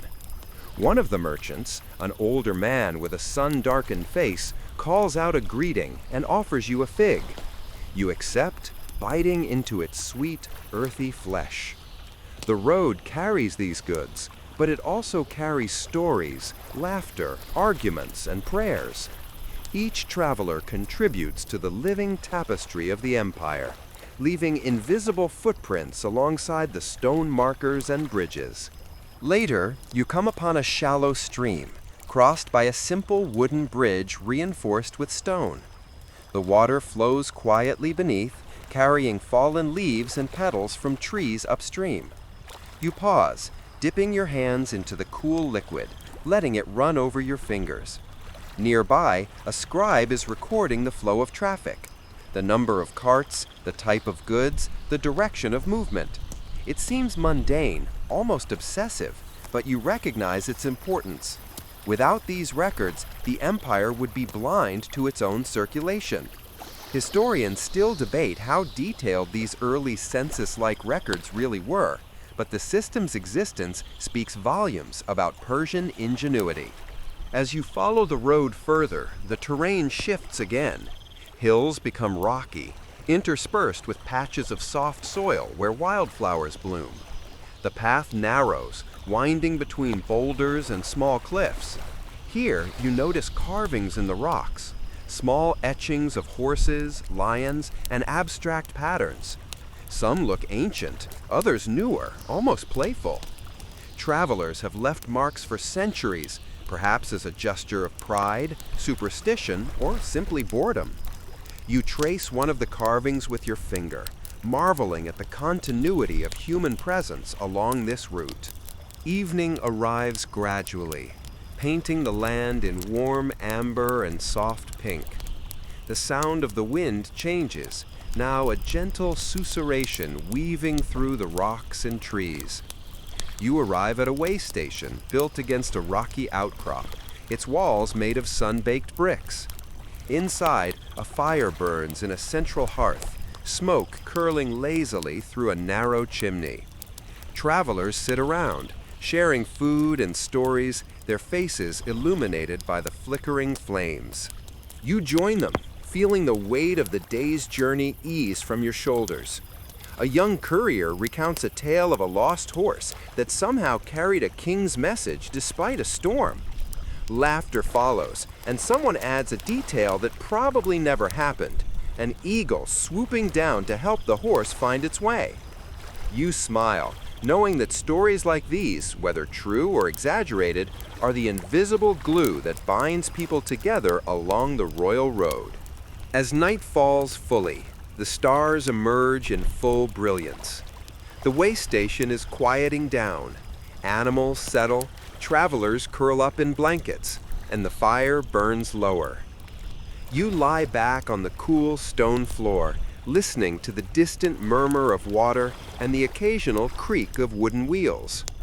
The road feels alive, not as stone and gravel, but as a network of motion, care, and memory stretching across the vast empire. Before sleep takes you, you reflect on the day, the bridges, the markers, the drainage channels, the merchants, the couriers, and the quiet work of countless unnamed hands. Every step along the royal road is a testament to patience, planning, and the simple human desire to connect. You realize that history isn't just in battles or palaces. It's in the rhythm of walking, carrying, repairing, and resting. Actions repeated day after day, generation after generation.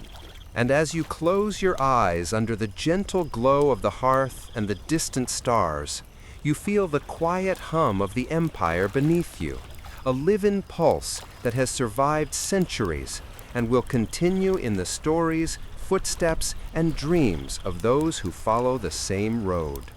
The next morning begins with the soft murmur of wind threading through the hills, carrying the earthy scent of wet soil and distant cedar.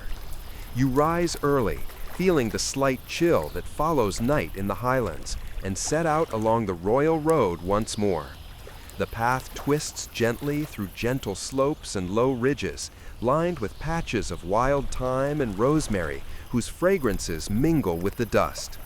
The road here is remarkably well maintained, smooth with packed gravel, though the occasional loose stone reminds you of the constant labor required to keep it so. A few kilometers along, you pass a small group of couriers resting against a shaded rock. Their horses chew quietly on sparse grass, hooves tapping in time with their rhythmic breathing. One courier offers a nod and a faint smile, eyes bright with the fire of early morning energy. He carries a new clay tablet, sealed with wax and imprinted with the king's insignia. "To Susa," he says simply.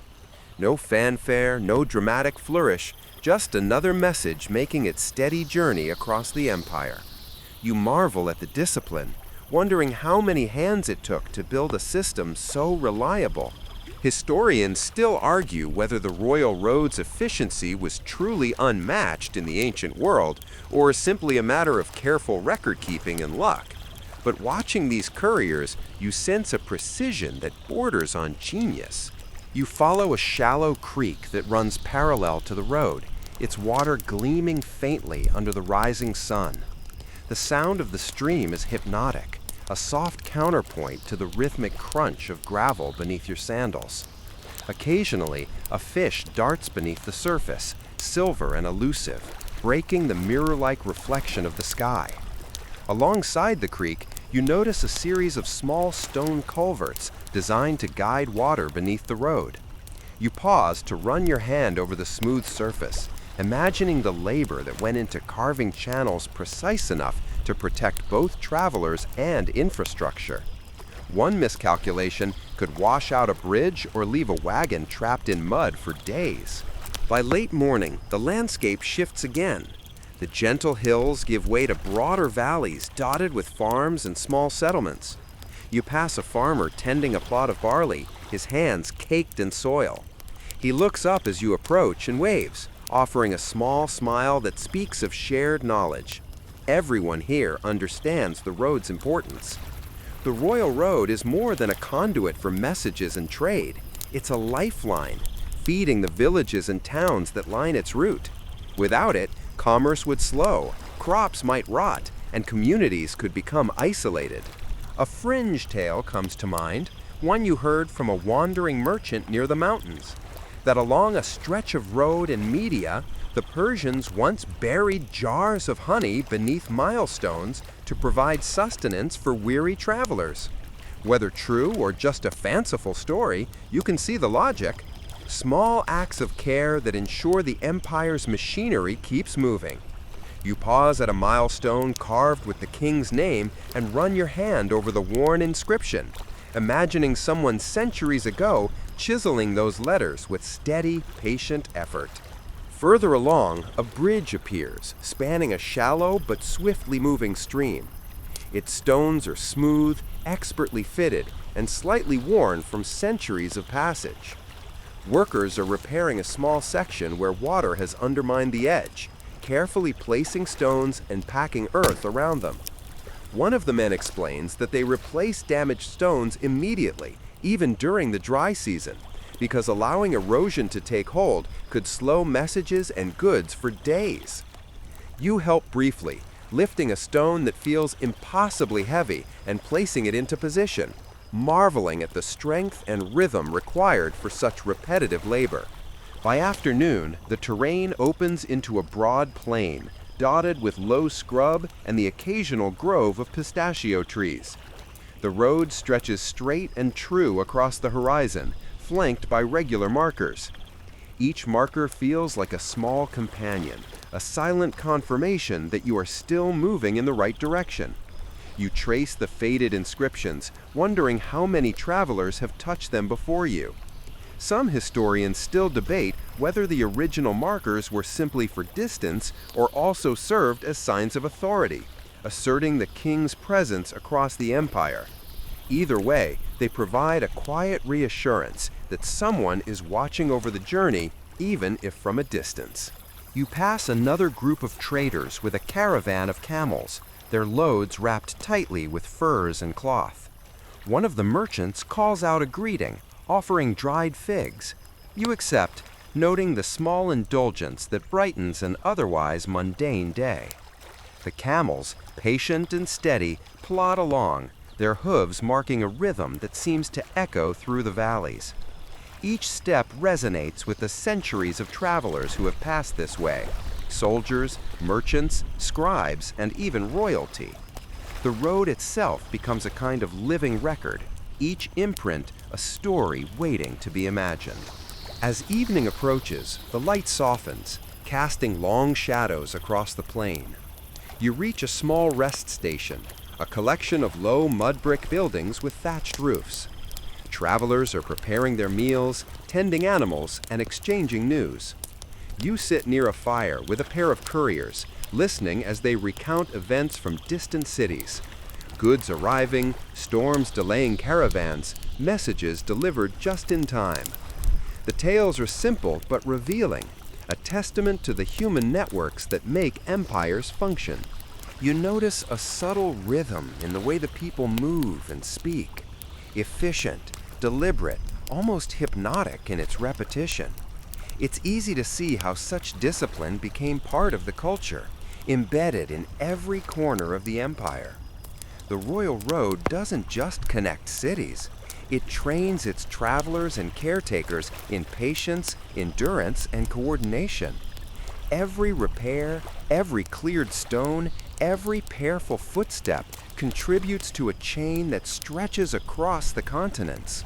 Finally, as night falls, you lie down near the edge of the road, the sky spreading above you in a deep, starlit dome. The sounds of the camp fade into a gentle hum, the low chatter of travelers, the occasional whinny of a horse, the distant trickle of a stream. You close your eyes and let the rhythm of the royal road seep into your consciousness, the pulse of an empire flowing steadily beneath your very feet.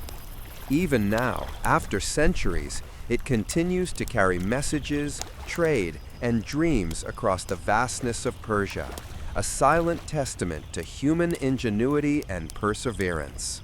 Dawn arrives softly, brushing the hills with pale light that turns the dust along the royal road into a faint shimmer. You rise, stretching your legs, feeling the residual stiffness of yesterday's long walk. The air is cool, but carries a hint of warmth, a gentle promise that the sun will soon take the chill from your bones. Around you, the early morning bustle begins. A courier shakes his horse's saddle, a merchant unwraps bundles of dried fruit, and somewhere down the road, the faint creak of wheels signals the first wagon of the day. As you walk, you notice the engineering marvels embedded into the terrain. The road slopes subtly in certain sections, directing rainwater into small channels that prevent flooding and erosion. Every stone is angled with care, every curve deliberate. You realize that this isn't just a path, it's a carefully orchestrated experience designed for longevity and efficiency. The thought strikes you that the Persians might have understood infrastructure as an extension of governance itself.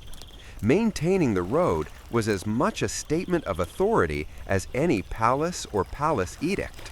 Historians still argue whether this approach was unique to Persia or inspired by earlier Mesopotamian routes, but either way, the precision is undeniable. You pass a small grove of poplars, their thin leaves whispering in the wind. A woman tends to her goats nearby, humming softly. She waves, and you return the gesture, feeling a quiet camaraderie with the people who live alongside this artery of empire. Their lives are intertwined with the road. It brings them trade, news, and travelers who carry tales from distant cities. It strikes you how roads shape societies, not just by linking locations, but by connecting lives and rhythms in ways that endure for centuries. Further along, the path narrows into a rocky pass. The stones underfoot are rougher, uneven, worn by the passage of countless hooves and wheels. You pause to observe a pair of workers reinforcing a precarious section of wall with newly quarried stone. Their methodical movements, lifting, setting, packing, reflect a quiet dedication. One of the workers looks up and nods at you with a faint smile. "A road is like a river," he says. "It flows best when guided, but never forced." You chuckle at the analogy, but it's oddly fitting. The royal road carries life, messages, and trade much like a river carries water, smoothly, persistently, inevitably. The midday sun climbs higher, and you begin to notice the marks left by travelers over time. The dust shows faint impressions of hooves, footprints, and wagon wheels layered atop one another. It's as though the road keeps a record of everyone who has passed, a subtle palimpsest etched into the earth. You run your fingers through a shallow depression in the soil, feeling the echoes of lives long past. Some were merchants rushing to meet a deadline, others couriers racing with the king's messages, and yet others perhaps just wandering travelers like yourself. The road carries all of them, without judgment or preference. A short distance later, you come across a well-maintained rest station. A group of traders has already gathered, preparing a simple meal over a small fire. The smell of bread and roasted lentils drifts over the path. A young scribe sits nearby, copying notes into a wax tablet, likely recording the passage of travelers for the administration. You watch for a moment as he carefully inscribes numbers and symbols, documenting details that might seem mundane but are crucial for the empire's coordination. Historians still debate how comprehensive these records were, but the existence of such a system underscores the administrative sophistication of Persia. As you continue your walk, you notice another remarkable feature: a series of carved rock markers, smaller than milestones but no less purposeful. Each carries a symbol indicating safe water, nearby shelter, or a warning of rough terrain ahead.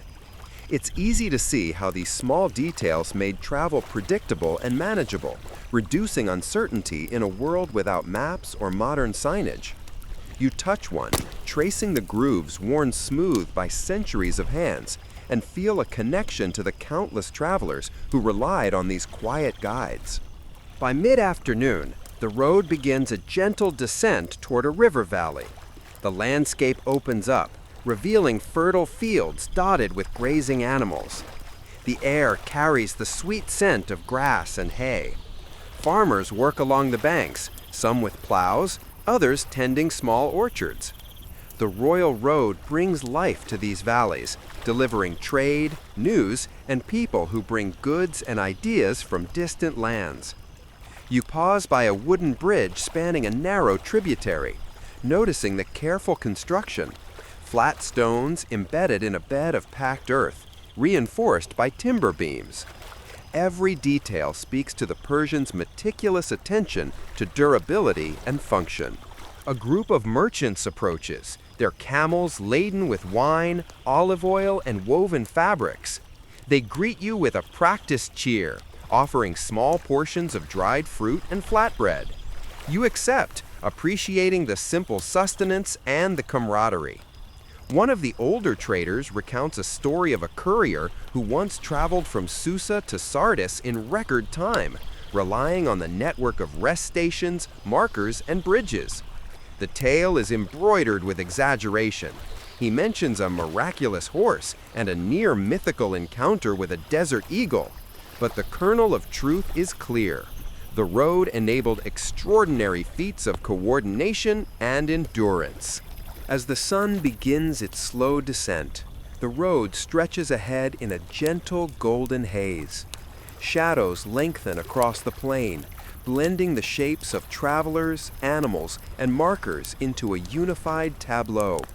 You notice how the road seems almost alive, a conduit of movement and purpose that absorbs the steps and stories of those who traverse it. Even in the quiet moments, you feel its pulse beneath your feet, a rhythm that connects past and present, empire and individual.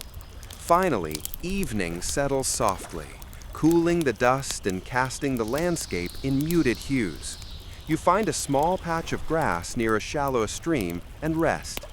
The sound of flowing water, distant hooves, and the occasional murmur of travelers creates a lullaby of gentle continuity. You think about the laborers, couriers, merchants, and scribes, all those unseen hands and feet that keep the road alive. Each contributes to a network that has endured across time, shaping the empire and leaving a legacy that whispers through history. As night envelops the valley, you close your eyes and listen to the gentle hum of life along the royal road, the rustle of leaves, the murmur of water, the faint sounds of distant travelers.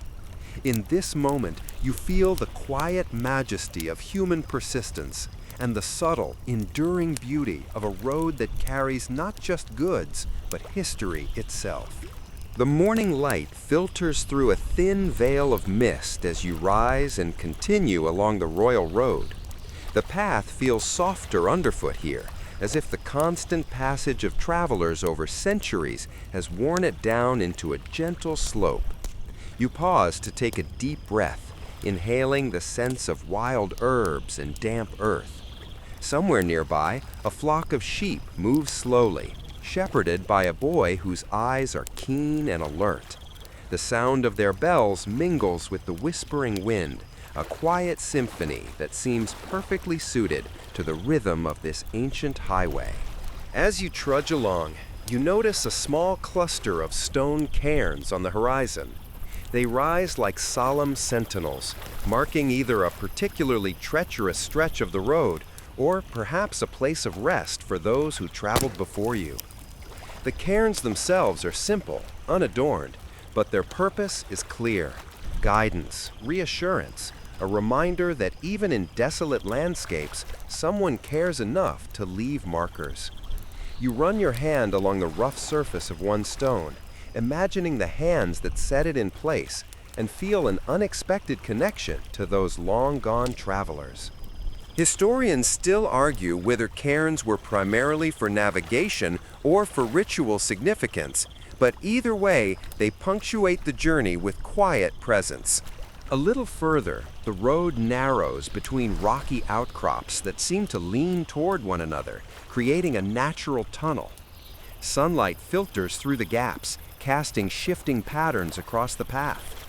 Here, the air is cooler, and you notice the faint, metallic scent of stone warmed by the sun.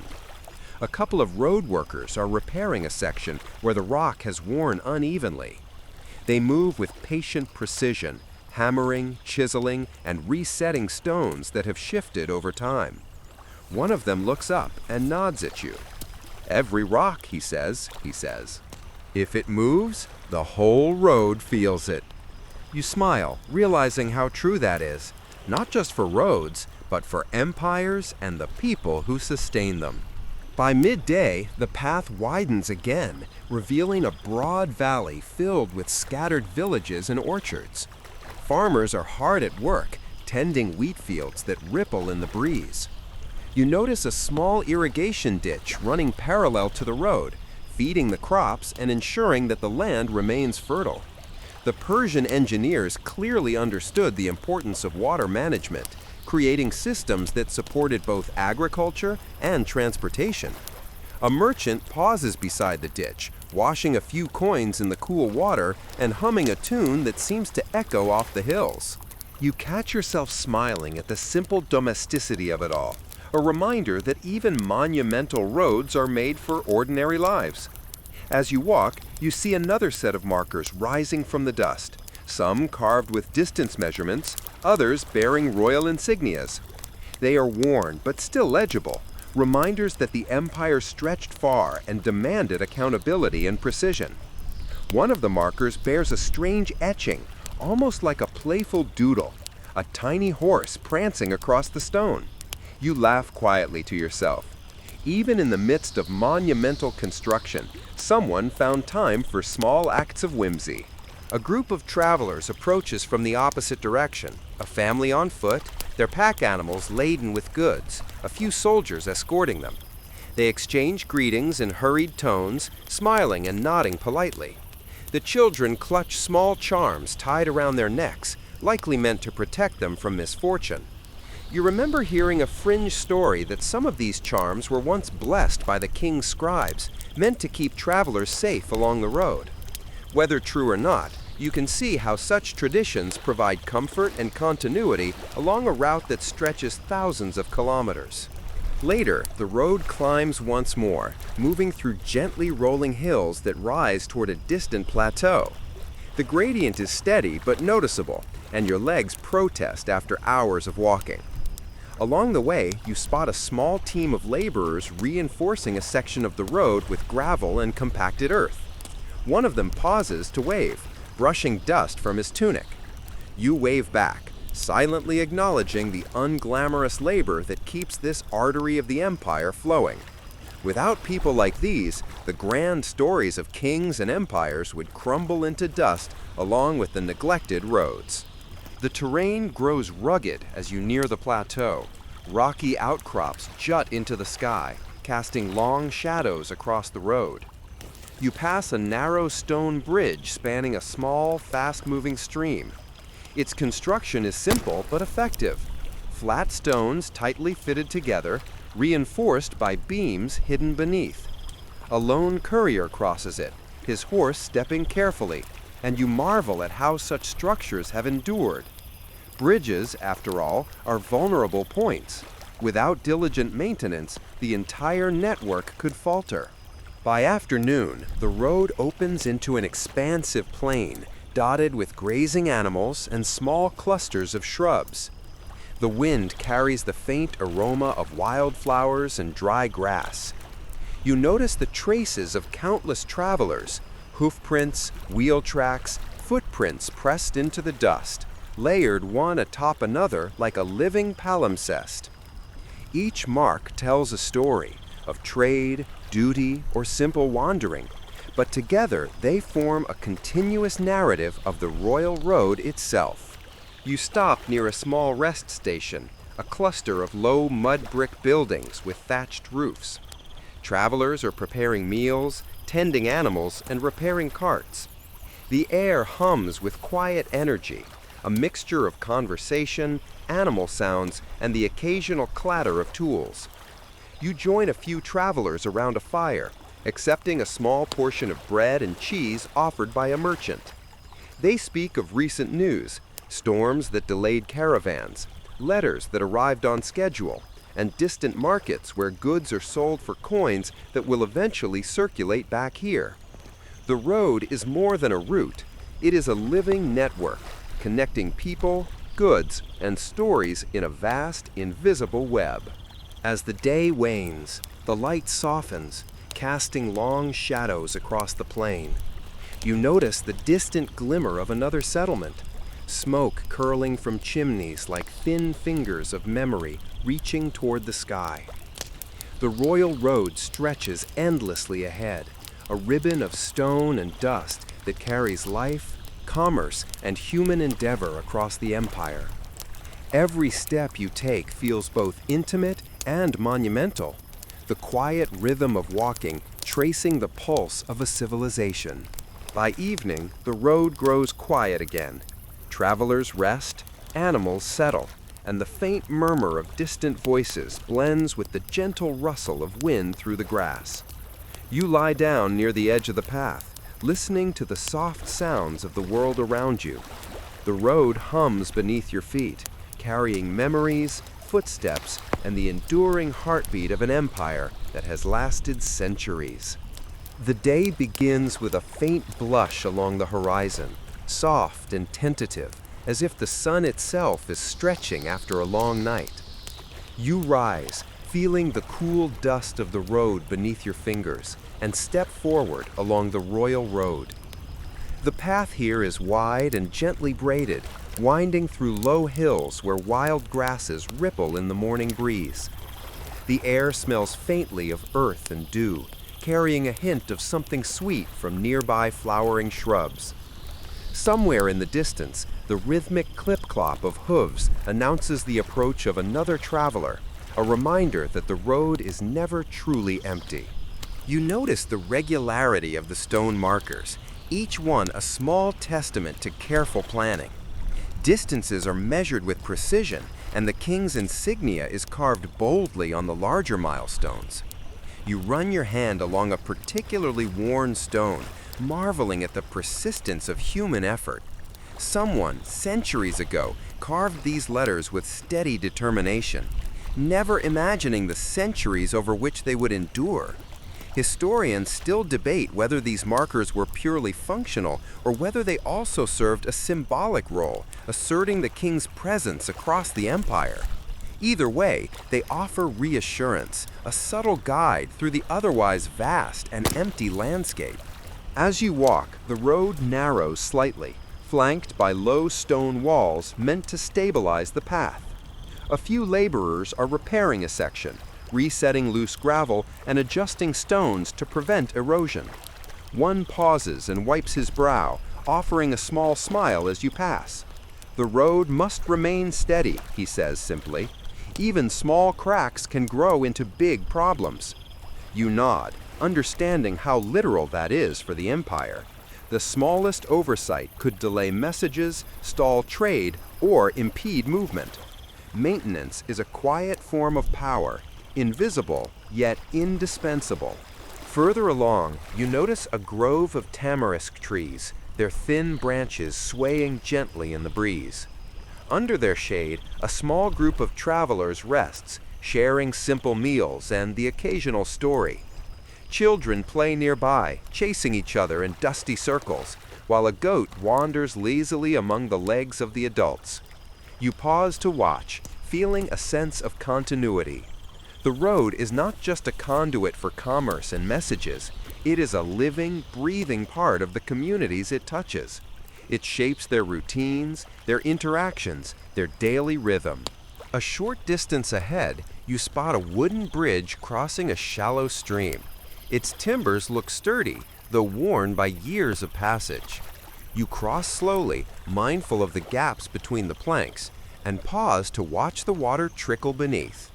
The sound is soothing, almost meditative, and you realize how crucial these small engineering feats were. Without bridges, culverts, and careful grading, the royal road could not have sustained the heavy traffic of merchants, couriers, and soldiers that depended on it. Fringe stories claim that some bridges were blessed by priests, meant to protect travelers from accidents or misfortune. Whether true or not, the idea adds a faintly mystical quality to these practical structures. By midday, the terrain opens into a broad plain, golden in the sunlight. You can see the faint outlines of settlements far in the distance, smoke curling from chimneys like tiny wraiths.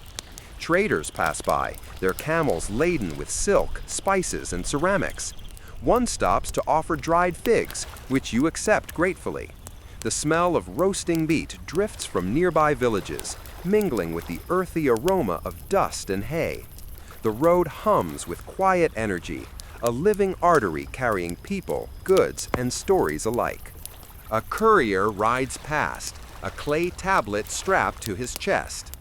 His horse moves with steady precision, each hoof-fall a punctuation in the symphony of the day. You watch him fade into the distance and think about the coordination required to maintain such a system.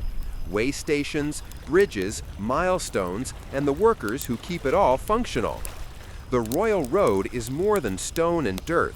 It is a network of human effort, ingenuity, and routine. Historians still argue whether the Persian system of relays and stations was truly unique or simply perfected from earlier networks, but the results are undeniably impressive. As afternoon progresses, the road climbs again, gentle but insistent. The hills offer views of patchwork fields and distant clusters of trees. You notice a small irrigation channel running alongside the path, feeding the crops in the valley below. A farmer tends to the water flow, adjusting stones to guide the liquid precisely where it is needed. The road, it seems, is both a lifeline and a neighbor, shaping and supporting the land around it. By late afternoon, the path narrows between two low ridges, the sun casting long shadows that stretch across the road. You pause to take in the landscape, the gentle undulations of hills, the shimmer of distant streams, and the rhythmic pulse of travelers moving in both directions. Camels, horses, and carts create a subtle choreography, their movements almost hypnotic. The road itself feels alive, as if it breathes with the steps of countless travelers. As evening draws near, you reach a rest station perched on a low rise. Travelers gather around a fire, tending animals and preparing meals. The smell of bread and roasted lentils fills the air, mingling with the fading warmth of the sun on stone and dust. Children play quietly at the edge of the settlement, and a scribe records the flow of traffic in a wax tablet, noting goods, quantities, and directions. You sit nearby, savoring a piece of flatbread and listening to the low hum of conversation.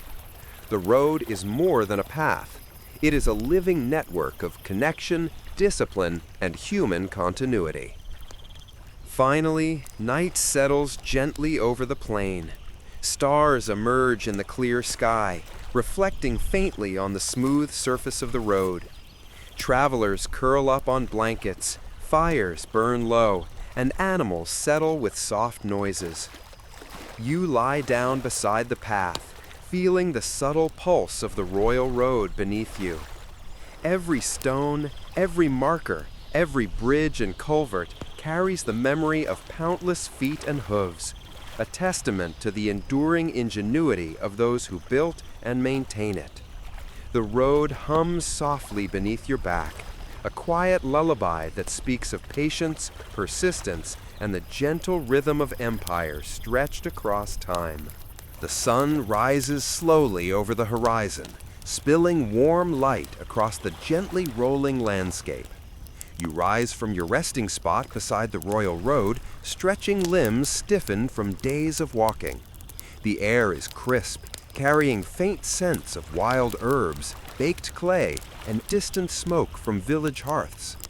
The road here is remarkably wide, smooth, and carefully graded, reflecting centuries of attention and care.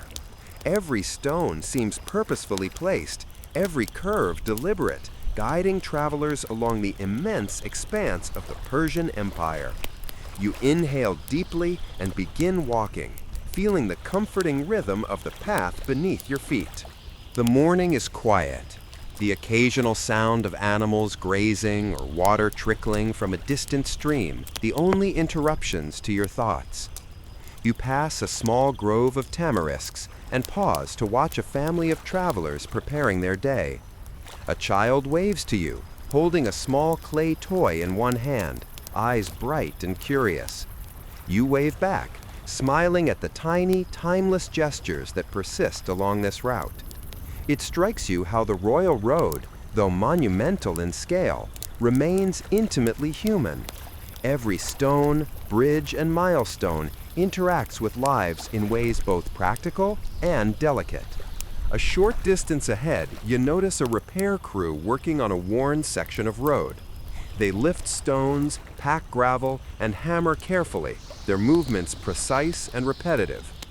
One worker pauses, wiping sweat from his brow, and offers a nod. "The road never stops," he says simply. You nod, thinking about the unseen labor that has sustained this artery of empire for generations. Even the smallest action, a stone reset, a drainage channel cleared, ensures the flow of messages, trade, and human connection continues uninterrupted. Fringe stories suggest some sections were overseen by priests to bless travelers, adding a touch of spiritual care to what might otherwise seem purely technical. By midday, the landscape opens into a sunlit plain. You spot distant villages, their smoke rising lazily into the sky. Merchants pass along the road, camels and donkeys laden with goods, silk, spices, ceramics, and woven cloth. One offers you a fig, and you accept, tasting the sweet, earthy flavor. Traders laugh and exchange greetings, sharing news of distant cities, markets, and storms that delayed caravans. You watch as the rhythm of the road unfolds, a constant interplay of commerce, endurance, and human interaction. Historians still argue whether the Persian system of relay stations and waypoints represented the height of ancient logistical planning or an evolution of earlier networks. But walking here, it feels undeniably effective. The afternoon sun casts long shadows across the road, highlighting the worn imprints of countless travelers. Footprints, hoofprints, and wheel ruts layer upon one another like a living history. You trace them briefly with your fingers, imagining the people who passed this way centuries before. Soldiers, scribes, merchants, couriers, and perhaps wandering philosophers. They all left marks, literally and figuratively. Each step along the royal road carries a story, a testament to endurance, discipline, and the continuity of life across vast distances. You pass another bridge, simple yet elegant, stones carefully aligned, timber beams hidden beneath for support, channels to divert rainwater. A courier rides past, tablet strapped to chest, horse's hooves striking in steady rhythm. The logistics of these journeys, the planning of every waypoint, the foresight required to maintain both the road and the empire are almost overwhelming in their scale. Yet walking here, you realize it all depends on countless small, careful acts repeated over decades. By late afternoon, the road winds gently through a series of low ridges. Shadows stretch across the path, painting it in alternating light and dark. Travelers move along, their motions slow but determined. You pass a waystation where a small fire burns, smoke curling lazily into the air. Travelers tend to animals, repair carts, and share meals. Children chase one another, laughing, while a scribe records arrivals and departures on a wax tablet. The road hums with quiet life, a steady pulse connecting human endeavors across the empire. As evening falls, the sky fills with soft pastel hues. The distant mountains glow gently, their peaks catching the last light of day. You find a patch of soft grass beside the road and settle down, feeling the day's journey seep from your muscles. The air is calm, carrying the faint aroma of herbs and dust, mingling with the warmth of the setting sun. You watch as the last travelers of the day move along the path, silhouettes fading into the soft twilight. The road now seems almost alive beneath your hands and feet, a living archive of the empire's labor, ambition, and patience. Each stone, each milestone, each bridge and marker speaks of careful thought and enduring effort. The royal road is more than a physical path. It is a conduit of memory, culture, and human connection. You feel a gentle sense of awe, tempered by the quiet intimacy of walking among people and animals whose lives intersect here in subtle, continuous rhythms. You close your eyes, letting the wind and distant animal calls lull you. The royal road has carried countless travelers, goods, messages, and stories across centuries. Its pulse echoes in your chest, steady and reassuring. Slowly, your thoughts drift, softening, slowing, fading into the gentle cadence of night. The warmth of the day recedes, replaced by the soft whisper of evening, and the road itself seems to breathe in time with your own heartbeat. In these final moments, the grandeur of the empire is no longer overwhelming. It is comforting. The patience of stone and labor, the quiet dedication of countless hands, the subtle humor and care embedded in daily acts, all of it forms a tapestry of continuity that stretches beyond the reach of a single lifetime. You feel cradled by history, soothed by the rhythm of the road, and reassured that some things endure, quietly and steadily beneath the passing of time. Now, Let the stars above guide your thoughts as they have guided travelers for centuries. The royal road, a gentle hum beneath your feet, whispers stories of endurance, care, and connection. And with each exhale, each blink, you sink a little deeper into the calm, letting history, dust, and twilight merge into a soft lullaby. Sweet dreams.